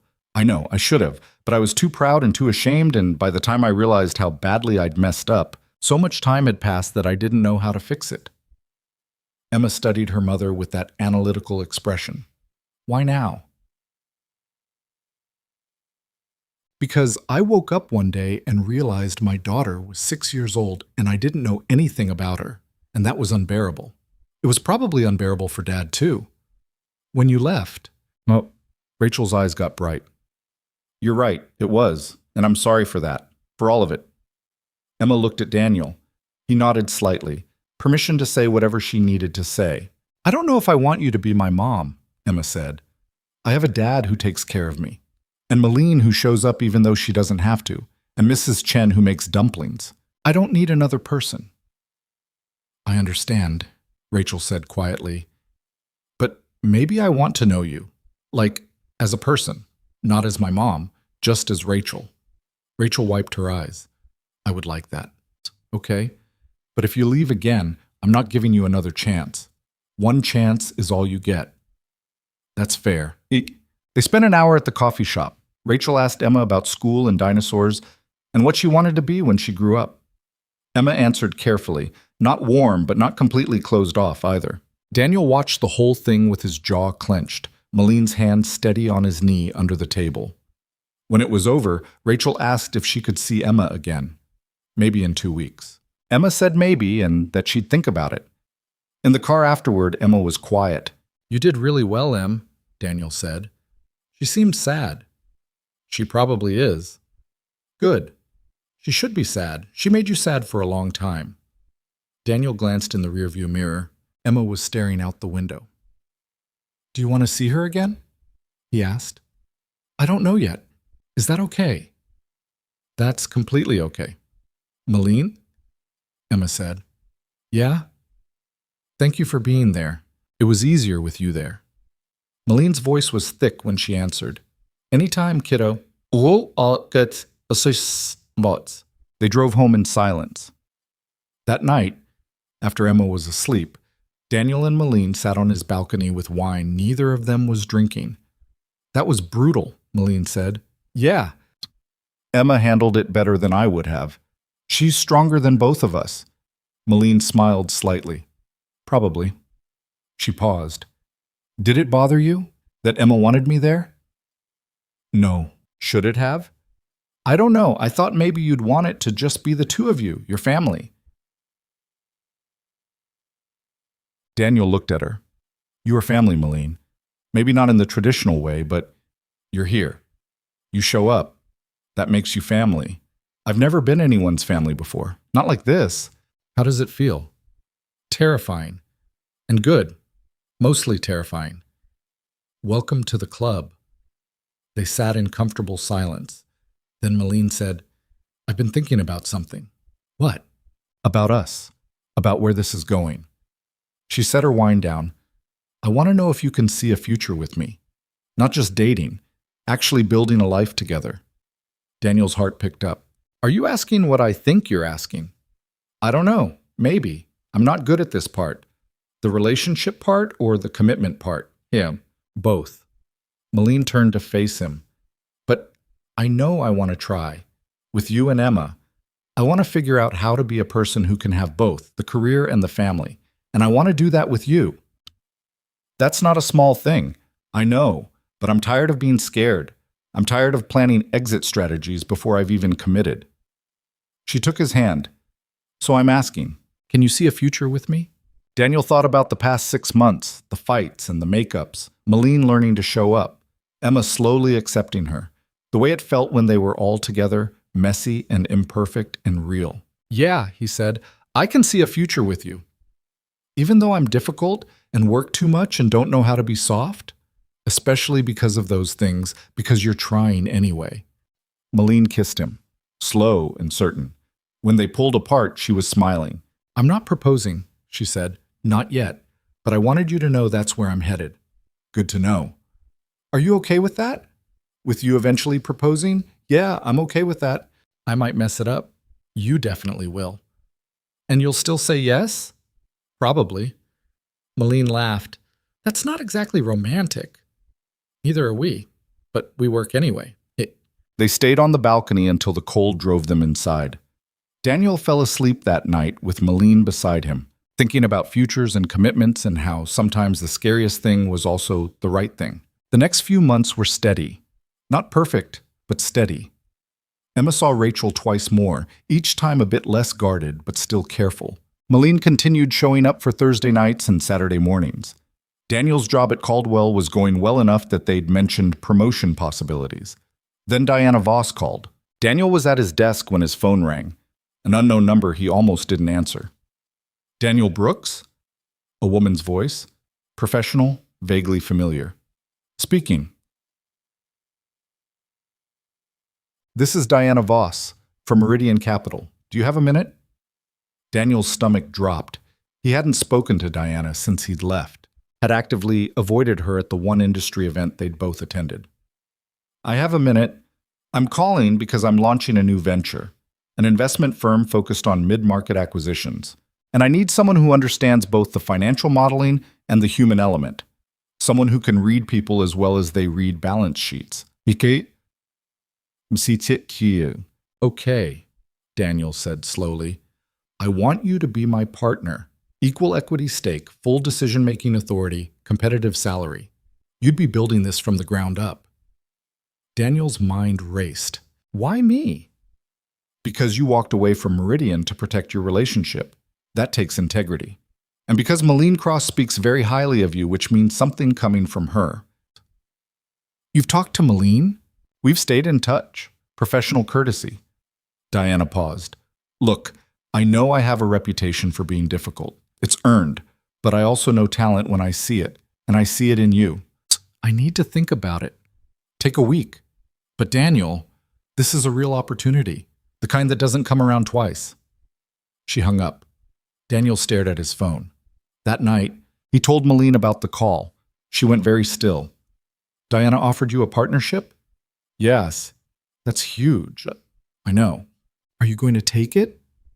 Daniel looked at her. I don't know. It would mean leaving Caldwell after less than a year. And it's risky. Startups fail all the time. But it's also exactly the kind of challenge you'd be good at. You think I should take it? I think you should consider it seriously. Diana's difficult, but she's brilliant. And she wouldn't offer partnership if she didn't think you could handle it. This doesn't bother you? Your ex-colleague offering me a major opportunity? That's such some emphasis. Why would it bother me? Because people might say I'm getting it because of you, because of our relationship. Molen shook her head. Diana doesn't work like that.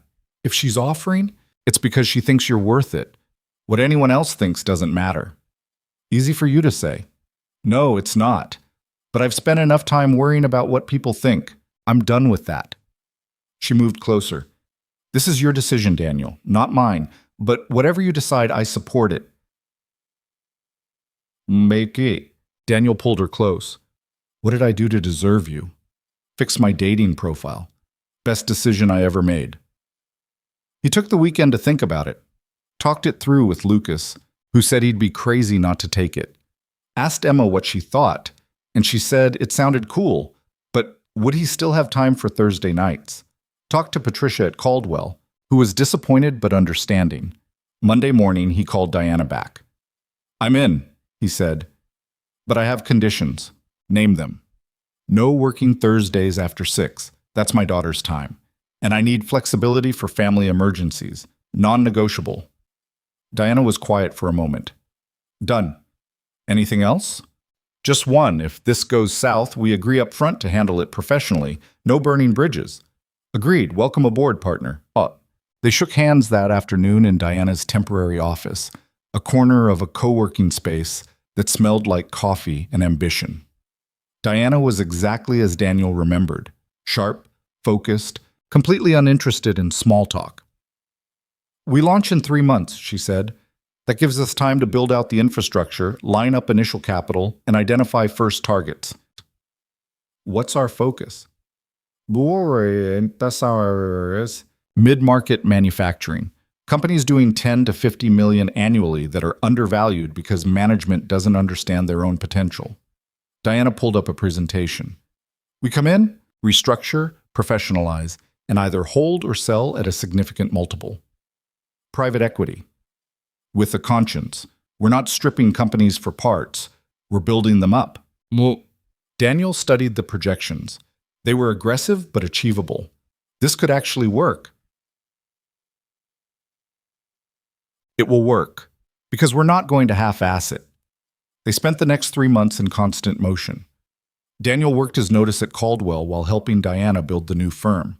They hired staff, secured office space, pitched to investors. It was exhausting and exhilarating, and exactly the kind of challenge Daniel had been missing. Molen watched it all with something between pride and concern. "You're working a lot," she said one night, says the CEO. "Exactly. I recognize the signs." Daniel set his laptop aside. "I'm being careful. Thursday nights are sacred, Saturdays too." "I know. But I also see you checking your phone at midnight, answering emails at 6 a.m. This is how it starts." "How what starts?" "How work becomes everything. How you lose track of why you're doing it in the first place." Molen sat beside him. "I'm not criticizing. I'm warning you, because I've been there. So what do I do? Remember what matters. And when you forget, let me remind you." "Deal." He kept his word about Thursday nights, kept Saturday mornings sacred. But the other days bled together in a haze of meetings and strategy sessions and calls with potential investors. Emma noticed. "You're doing the thing Molen used to do," she said one morning at breakfast. "What thing?" "The busy thing, where you're here but not really here." Daniel set down his coffee. "You're right. I'm sorry." "It's okay. Just don't get stuck like that." "I won't." But he was getting stuck. He could feel it happening, the slow slide into making work the most important thing. The rationalization that this was temporary, that once the firm launched, he'd have more balance. Molen confronted him about it 3 weeks before launch. "You're canceling dinner tonight," she said. It wasn't a question. "How did you know?" "Because I got an email from Diana about an investor call at 7. And I know you wouldn't schedule that unless you'd already decided work was more important." "It's not more important. It's just more urgent, more pressing, more critical." Molen's voice was sharp. "I've used all those excuses. They're still excuses. This is different. We launch in 3 weeks. If we don't get this funding, you'll find other funding. But if you keep choosing work over Emma, over me, over everything else, that's not something you can fix with a better pitch deck." Daniel felt his temper flare. "You're one to talk. You spent 6 months doing exactly this before you figured out how to show up." "Exactly, which is why I know what happens if you don't course correct now." Molen stepped closer. "I love you, Daniel, but I'm not going to watch you turn into the person I used to be, the one who had everything professionally and nothing personally. I love you too, and I'm trying. Try harder, because Emma needs you present, and so do I." She left. Daniel stood in his office, furious and ashamed because she was right. He called Diana. "I need to reschedule the investor call," he said. "Why?" "Family commitment." Diana was quiet for a moment. "The Thursday night thing?" "Yeah." "Okay, I'll handle it." "Just like that?" "We have a deal, Brooks. You said Thursdays were non-negotiable, so they're non-negotiable." Daniel hung up, feeling like he'd just passed some kind of test he hadn't known he was taking. That night, he showed up at home at 6. Emma looked surprised. "I thought you had a meeting," she said. "I did. I moved it." "Why?" "Because this matters more." Emma smiled. Good answer. They made dinner together, pasta with sauce from a jar that Emma insisted on doctoring with herbs she'd learned about in school. Molen showed up halfway through and joined in without comment. After Emma went to bed, Molen and Daniel sat on the couch. "Thank you," Molen said, "for listening. Thank you for calling me out. I needed it. We're a mess, aren't we?" "Yeah, but we're figuring it out." "Most of the time. That's all we can ask for." The firm launched on a Tuesday. The opening day went smoothly. Investors committed, staff ready, first acquisition target identified. Diana made a speech about building something meaningful. Daniel felt proud and terrified in equal measure. Emma came to the office after school to see it. She walked through the space with her serious expression, examining everything. "This is yours?" she asked. "Half mine." "It's nice. Very professional." High praise from Emma Brooks. She looked up at him. "Are you happy?" The question caught him off guard. "Yeah, I think I am." "Good. You deserve to be happy. Daniel crouched down to her level. So do you, kiddo. And so does Molen. And I'm going to make sure we all stay that way. That's a big promise. Yeah, but I mean it. Emma hugged him tight. Over her shoulder, Daniel saw Molen standing in the doorway watching them, something complicated on her face. Later, after Emma was asleep, Molen told him what that expression meant. I've never wanted kids, she said. They were at her apartment, rare for a weeknight, but Emma was at a sleepover. I always thought I was too selfish, too career-focused, too broken to be anyone's parent. But watching you with Emma makes me wonder if I was wrong, if maybe I could learn, if maybe there's room in my life for that too. Daniel's heart stopped. Are you saying what I think you're saying? Go with that, Seeing, I don't know what I'm saying, just that I'm thinking about it, about what a future with you actually looks like. And in that future, maybe there's... She stopped. I'm getting ahead of myself. No, keep going. Maybe there's room for more, for building something bigger than just the two of us. I don't know if I'd be any good at it, but with you, I think I'd want to try. Daniel pulled her close. We have time to figure that out. Do we? Yeah, we're not going anywhere. Promise? Promise. They stayed up late talking about futures and possibilities and all the things they'd both been too scared to want. And somewhere in that conversation, Daniel realized they'd crossed a line. Not into certainty, they were both too practical for that, but into commitment, into choosing each other not just for now, but for whatever came next. It wasn't perfect, it wasn't smooth, but it was theirs, and that was enough. The proposal happened on a random Tuesday in March, which was exactly wrong for every romantic guideline and exactly right for who they were. Daniel had been planning something elaborate, dinner reservations, flowers, the whole production. But life had other plans. Emma came down with the flu. The babysitter canceled, and Molen showed up at 6:30 with soup from the place Emma liked, and children's Tylenol because she'd learned to keep it stocked. They spent the evening taking turns checking Emma's temperature and watching animated movies neither of them had seen before. Around 10, Emma finally fell into a proper sleep, and Daniel and Molen collapsed on the couch. This is glamorous, Molen said, gesturing at the tissues scattered everywhere and the half-eaten soup containers. Welcome to parenting. I'm here voluntarily. That's the terrifying part. Daniel looked at her, really looked at her. Hair pulled back, no makeup, wearing one of his old sweatshirts because she'd gotten soup on her work clothes. She'd canceled 2 meetings to be here, hadn't complained once. Marry me, he said. Molen's head snapped toward him. What? Marry me. Not someday. Not when things are perfect. Just marry me. Daniel, you don't just... She stopped. Are you serious? Completely. I don't have a ring. I didn't plan this. But I'm sitting here watching you take care of my kid with the flu, and I realized I don't want to wait for the right moment. This is the right moment. Molen stared at him. This is insane. Probably. We've been together less than a year. I know. I'm difficult. I work too much. I still don't know how to be soft. I know all of that. And you still want to marry me? Especially because of all of that. Because you're here anyway. Because you keep showing up even when it's hard. Molen's eyes filled. I don't know how to be a wife.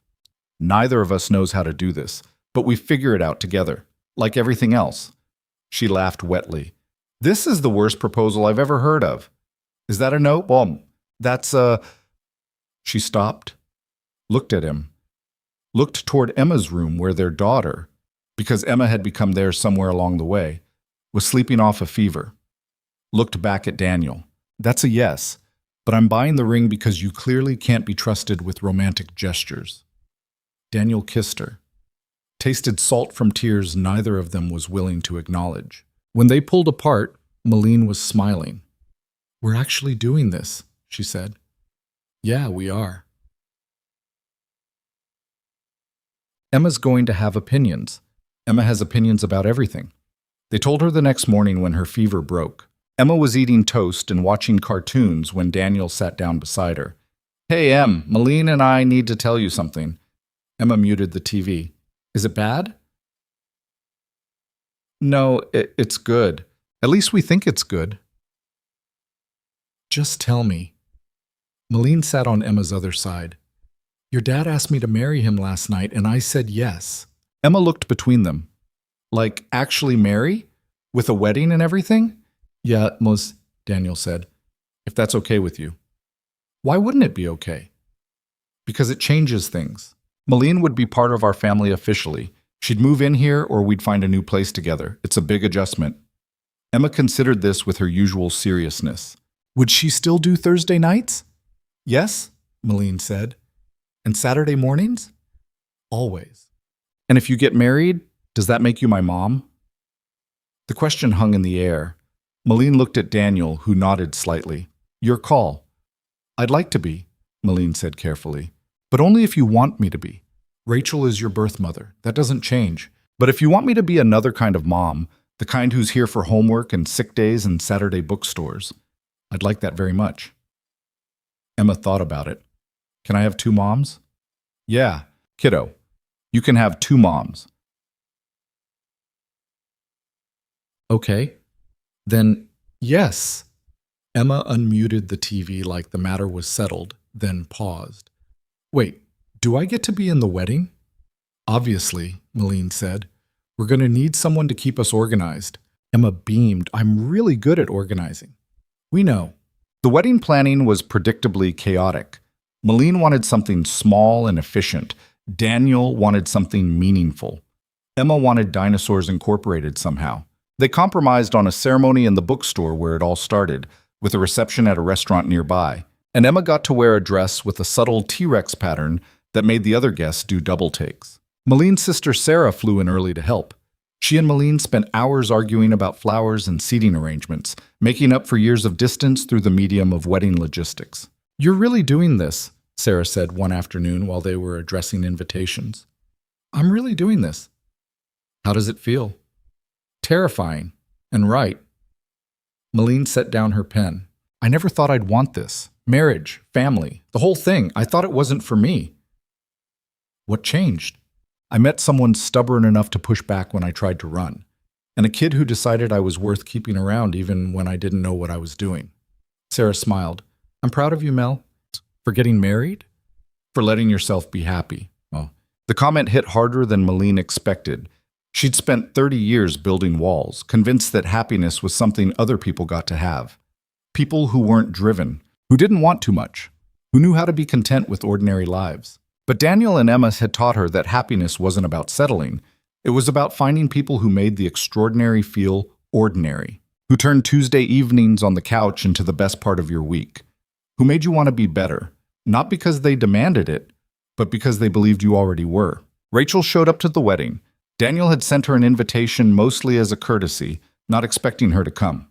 But she appeared at the bookstore in a simple dress, looking nervous. I wasn't sure if I should come, she said to Daniel before the ceremony. Emma wanted you here. That's what matters. I don't want to cause problems. You won't. This isn't about you and me. It's about Emma having all her family here. Rachel nodded, then quietly, she's lucky to have Molen, and you're lucky to have found each other. Yeah, we are. The ceremony was short. Daniel and Molen stood in front of the fiction section, the same aisle where they'd had their first real conversation, and made promises they both knew they'd struggle to keep perfectly, but would keep trying anyway. Emma stood between them, holding the rings, looking proud and slightly teary. When the officiant asked if anyone objected, Emma stage whispered, "Don't even think about it," which made everyone laugh. Daniel's vows were simple. I promise to show up, to choose you even when it's hard, to remind you that life exists outside conference rooms, and to love you even when you're being difficult, which is often. Molen's vows were shakier. I promise to keep showing up even when I'm scared, to choose Thursday nights and Saturday mornings even when work is demanding, to learn from Emma how to be soft, and to love you even when you're being stubborn, which is always. They kissed to applause. Emma inserted herself between them for a group hug that became the photographer's favorite shot. 3 people who'd found each other through luck and persistence and the willingness to try. The reception was loud and messy and full of people from every part of their lives. Diana gave a speech about second chances that made half the room cry. Lucas told embarrassing stories about Daniel that made Emma cover her face. Sarah talked about watching Molen learn to let people in, her voice breaking halfway through. Emma's speech was last. She stood on a chair so everyone could see her and spoke with the confidence of someone who knew exactly what she wanted to say. My dad was sad for a long time after my first mom left. He didn't think I noticed, but I did. Then Molen showed up and asked him to fix her dating profile, which was weird. But then she kept showing up, for homework help in bookstores and when I was sick. And Dad stopped being sad. Emma looked at Molen. You're not perfect. You work too much and you're really competitive at mini golf. But you try really hard. And that's what matters. Molen was openly crying by the end, so was Daniel. Emma climbed down from her chair looking satisfied with herself. Did I do good? She asked. You did perfect, Daniel said. Obviously.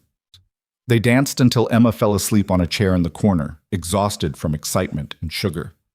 Molen's sister took her home while Daniel and Molen stayed for one last dance. We did it, Molen said, swaying to music that was too slow for the moment but felt right anyway. Yeah, we did. I'm married. To you. That's insane. Having regrets already? Not even a little. She pulled back to look at him. But I'm terrified I'm going to mess this up. You will. So will I. But we'll mess it up together. That's not very romantic. Nothing about us is romantic, but it works. They stayed until the restaurant staff started giving them looks. Drove home to find Emma already asleep in her room with Sarah reading on the couch. She went down easy, Sarah said. Talked for 20 minutes about how she has 2 moms now and then passed out. Thank you for staying, Molen said. Anytime. Sarah hugged her sister. I'm really happy for you, Mel. You deserve this. After Sarah left, Daniel and Molen stood in their living room now, officially, and looked at the evidence of 3 lives merging. Emma's backpack by the door, Molen's work laptop on the table, Daniel's running shoes by the couch. This is real, Molen said. Yeah. What do we do now? Now we figure out how to be married, probably badly at first. Sounds about right. They went to bed exhausted and happy, knowing that tomorrow would bring new challenges, but facing them together now. The adjustments came faster than expected. Molen moved in fully, which meant combining households and negotiating closet space and figuring out whose furniture stayed and whose got donated. Emma had opinions about all of it and expressed them freely. That couch is ugly, she said, pointing at Molen's designer piece that cost more than Daniel's first car. It's a Herman Miller. It's still ugly. The couch went to Sarah's house. Molen didn't argue. Work remained complicated. The new firm was thriving, which meant long hours and difficult decisions. Molen still ran Meridian, which had its own demands. They had to actively fight against the pull to let work consume everything. I'm doing it again, more, Daniel said one night, 3 months into the marriage. He'd been on his laptop for 2 hours after Emma went to bed. What? Choosing work, making excuses. Molen closed his computer. Then stop. It's not that simple, and it is that simple. It's just not easy. She took his hand. Come on, let's take a walk. They walked around the neighborhood at 10 p.m., not talking much, just being together. It became their thing, the late-night walks when one of them was spiraling into work mode. A physical reminder that life existed outside their laptops. Emma started 2nd grade. Made friends who had normal families with 2 parents who'd been together since the beginning. Sometimes she'd come home asking why her family was different. Because Rachel left and then came back, but not really. And now I have you, and it's confusing, Emma said to Molen one Thursday night. Different doesn't mean bad, Molen said. I know, but it's still confusing. Boo? What's confusing about it? Like, do I tell people I have 2 moms? Or 1 mom and 1 birth mom? And what about Dad? Is he just my dad, or is he special somehow? Molen set down the homework they'd been working on. Here's what I think. Your family is whoever shows up. Rachel is your birth mom. That's a fact. I'm your other mom, the one who's here every day. And your dad is your dad, which is its own special thing. None of that has to fit a neat category. Mrs. Chen says family is about consistency, not blood. Mrs. Chen is very wise. I know. I tell Dad that, but he doesn't listen. Emma accepted this explanation and moved on. But Daniel, listening from the kitchen, felt something shift. The realization that they'd built something real, something that worked despite not looking like anyone's idea of normal. Rachel continued showing up, monthly at first, then more regularly. She and Emma developed their own relationship, separate from Daniel and Molen. It wasn't motherly exactly, more like an aunt who'd been away for a long time and was trying to reconnect. "I don't want to take Molen's place," Rachel said to Daniel once when she came to pick Emma up for an afternoon. "You couldn't if you tried. Molen earned that place, but Emma has room for both of you. I don't deserve her forgiveness." "Maybe not, but she's giving it anyway. Don't waste it." Rachel nodded. Over time, she became a fixture in their unusual family structure. Not central, but present.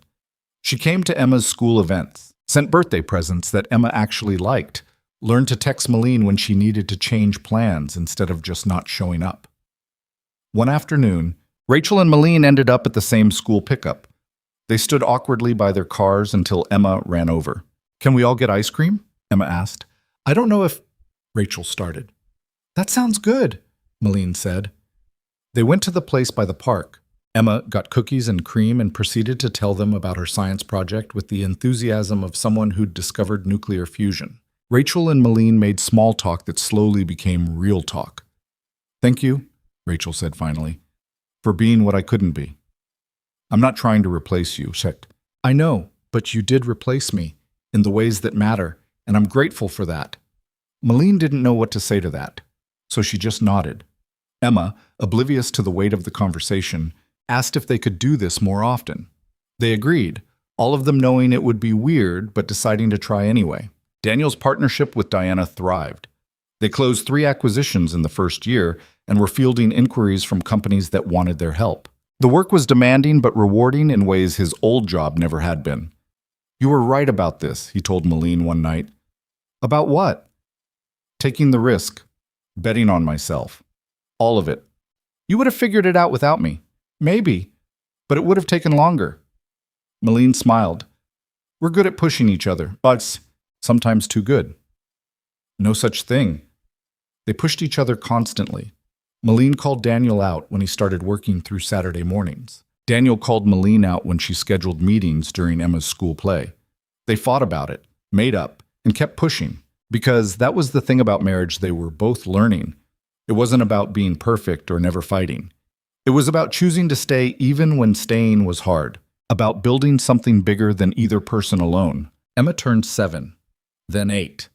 She grew out of dinosaurs and into astronomy, started playing soccer, which neither Daniel nor Molen knew anything about, but they showed up to every game anyway, made friends and had sleepovers, and slowly became less the daughter Daniel was protecting and more her own person.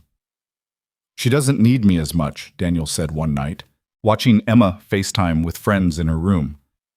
"She needs you differently," Molen said. "That's not the same as not needing you." "When did you get so wise about parenting?" "I've been doing it for 2 years. I'm basically an expert." Daniel laughed. "Is that how long it takes?" "I have no idea, but I'm less terrified than I used to be." Progress. They were 3 years into the marriage when Molen brought up the conversation they'd been dancing around since the wedding. "I've been thinking about what I said," she started. They were at the bookstore on a Saturday morning, Emma browsing the young adult section now instead of picture books. "What you said about what?" "About wanting more. About maybe there being room for—" She gestured vaguely. "Another kid." "Yeah, that." Daniel set down the book he'd been looking at. "Are you saying you want to have a baby?"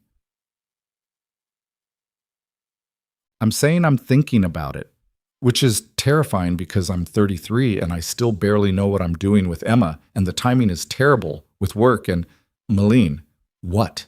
Do you want a baby?" She took a shaky breath. "Yeah, I think I do. With you. If you want that too." Daniel pulled her close. "I want that too." "Really? Really? But you're right that the timing is terrible. There's never good timing for this stuff." "Also true." They stood in the bookstore holding each other while Emma browsed books nearby, completely unaware that her family was about to expand again. The pregnancy happened faster than expected. Molen was 4 weeks along when she took the test, 6 weeks when she told Daniel, 8 weeks when they told Emma. "A baby?" Emma's face went through several expressions. Like a real baby? Yeah, Molen said. Due in about 7 months. Will it cry a lot? Probably. Will I have to share my room? Not at first. We'll figure it out. Emma processed this. Okay, but I'm not changing diapers. That's fair. Molen's pregnancy was not the glowing, joyful experience movies portrayed. She was sick constantly for the first trimester, exhausted through the second, uncomfortable and irritable through the third. Work became a struggle as she tried to maintain her usual pace while growing a human. I hate this, she said one night at 6 months, lying on the couch with swollen ankles. I know. Everyone said it would be beautiful. This is not beautiful. You're beautiful. I'm gigantic and miserable and I can't see my own feet. Still beautiful. Molen threw a pillow at him. Daniel caught it and sat beside her, lifting her feet into his lap to massage them. What if I'm terrible at this? Molen asked quietly. At what? At being a mom to a baby. I barely figured out how to be a mom to an 8-year-old. What if I can't handle an infant? Then we figure it out together, like everything else. I'm serious. Daniel, I don't have instincts for this stuff. What if the baby cries and I don't know what to do? Then you do what every parent does. You try things until something works. You ask for help. You survive it. Molen was quiet for a moment. I'm scared. Me too. You're already a parent. You've done this. Doesn't mean I'm not scared. Every kid is different. Every stage brings new challenges. Daniel kept massaging her feet. But we're not doing this alone. We've got each other, and Emma, and our weird extended family that somehow works. Mrs. Chen's already offered to meal train. Of course she has. The baby came 2 weeks early. A girl they named Maya, because Molen liked how it sounded and Daniel had learned to defer to her on the things that mattered to her. Maya had Molen's eyes and Daniel's stubborn chin and lungs that could wake the entire floor of the hospital. Emma met her sister with cautious interest, looking at the tiny screaming bundle like it was a particularly complex science experiment. She's loud, Emma observed. Yep, Daniel said. Is she always this loud? Mostly. Okay, just checking. But when Molen offered to let Emma hold her, Emma's entire face transformed. She cradled Maya carefully, looking down at her with an expression Daniel had never seen before. Protection mixed with wonder. Hi, Maya, Emma whispered. I'm your big sister. I'm going to teach you about space and how to deal with Dad when he's being overprotective. Daniel's eyes burned. Molen was openly crying. The moment felt too big for the small hospital room. The first months with Maya were brutal. Neither Daniel nor Molen remembered newborns being this hard, though Daniel's memories of Emma at this age were hazy with exhaustion and grief over Rachel leaving. Now it was just exhaustion without the grief, which somehow felt both better and worse. Molen struggled, not with loving Maya, that came surprisingly easy, but with the lack of control, with not knowing why Maya was crying or how to fix it, with the bone-deep exhaustion that made everything harder. I can't do this, she said one night at 3 a.m., Maya screaming despite every intervention they'd tried. Yes, you can. I'm failing at this. You're not failing, you're surviving. That's what the first few months are. How did you do this alone with Emma? Badly. Very badly. But I survived. And so will we. They survived by splitting nights, by accepting help from Sarah and Lucas and even Rachel, who came over once a week to hold Maya so Daniel and Molen could sleep, by lowering their standards for everything that wasn't directly baby-related. Emma helped more than expected. She'd rock Maya when the baby was fussy, read her books even though Maya was too young to understand, brought diapers and burp cloths without being asked. You're good at this, Molen told her one afternoon. I'm the big sister. It's my job. Where'd you learn to be such a good big sister? Emma shrugged. I watched how you are with me, how you show up even when it's hard. I figured I should do that too. Molen had to leave the room before Emma saw her cry. Maya grew, got easier, started sleeping through the night at 4 months, which felt like a miracle, smiled at 6 months, laughed at 7. Each milestone felt like they'd climbed another rung toward normal life. Work adjusted around the baby. Daniel took partial paternity leave, working from home when he could. Molen went back after 3 months but struggled with being away from Maya. "I never thought I'd be that person," she told Daniel. "The one who misses her kid at work." But you are." "I am. And it's making me rethink everything." "Like what?" "Like whether running Meridian is what I want to be doing for the next 20 years. Like whether there's a different version of success that includes being home for dinner." Daniel had learned not to push when Molen was working through something, so he just listened. 6 months after Maya was born, Molen made an announcement. She was stepping down as CEO of Meridian. Not immediately, she'd transition over 6 months, but she was done. "What will you do?" Emma asked when Molen told the family. "Consulting. Board positions. Work that lets me set my own schedule." "Will you make less money?" "Yeah, but I'll have more time. And right now, time matters more." Emma nodded like this made perfect sense. Maya, oblivious to the significance, grabbed Molen's hair and tried to eat it. The transition was hard. Molen's identity had been wrapped up in being CEO for so long that stepping back felt like losing a piece of herself. But she did it anyway, because she'd finally learned that there were things more important than titles. Her first Monday not going to Meridian, she took Maya to the bookstore. Just the two of them. Walked the aisles, Maya strapped to her chest, and remembered who she'd been before she'd built her life around work.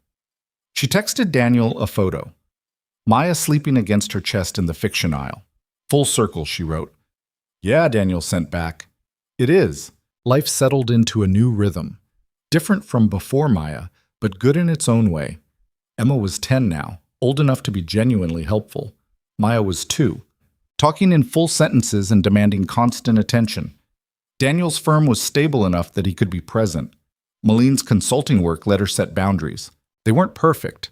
They still fought about work-life balance, still struggled with dividing labor fairly, still had moments where both of them wanted to run away from the chaos. But they chose to stay, every day, through the tantrums and the exhaustion and the moments where nothing felt like enough. Because that was the thing about family. Daniel and Molen had both learned the hard way. It wasn't about having it all figured out. It wasn't about being perfect or never struggling. It was about showing up, about choosing the people you loved even when loving them was hard, about building something real in a world that was constantly trying to pull you apart. One Saturday morning, 5 years after that first bookstore conversation, Daniel woke to find Molen already up with both girls. Emma was reading to Maya from a picture book about constellations. Molen was making coffee and watching them with an expression Daniel had seen more and more lately. Content, present, happy, in a way that wasn't tied to achievement or success. "Morning," Daniel said. "Morning. Coffee's ready." He poured a cup and stood beside her, both of them watching their daughters. "Remember when you asked me to fix your dating profile?" Molen said. "Best terrible decision you ever made." I thought I was looking for someone who could fit into my life without disrupting it." She leaned against him. "Turns out I needed someone who would disrupt everything." "Happy with how it turned out?" "Ask me in another 5 years. That's not a no. That's me being realistic." She kissed him. "But yeah, I'm happy, exhausted and overwhelmed and constantly second-guessing myself. But happy. Same." Emma looked up from her book. "Are you two being gross?" "Little bit," Daniel admitted. "Can you be gross later? Maya wants to hear about black holes." "Far be it from us to interrupt black holes." They spent the morning at the bookstore as always.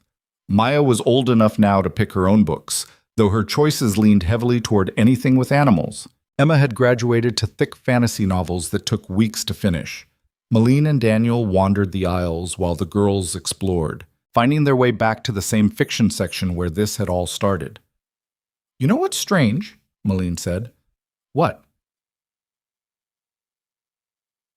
"I used to come here to escape my life, to remember there was more than work.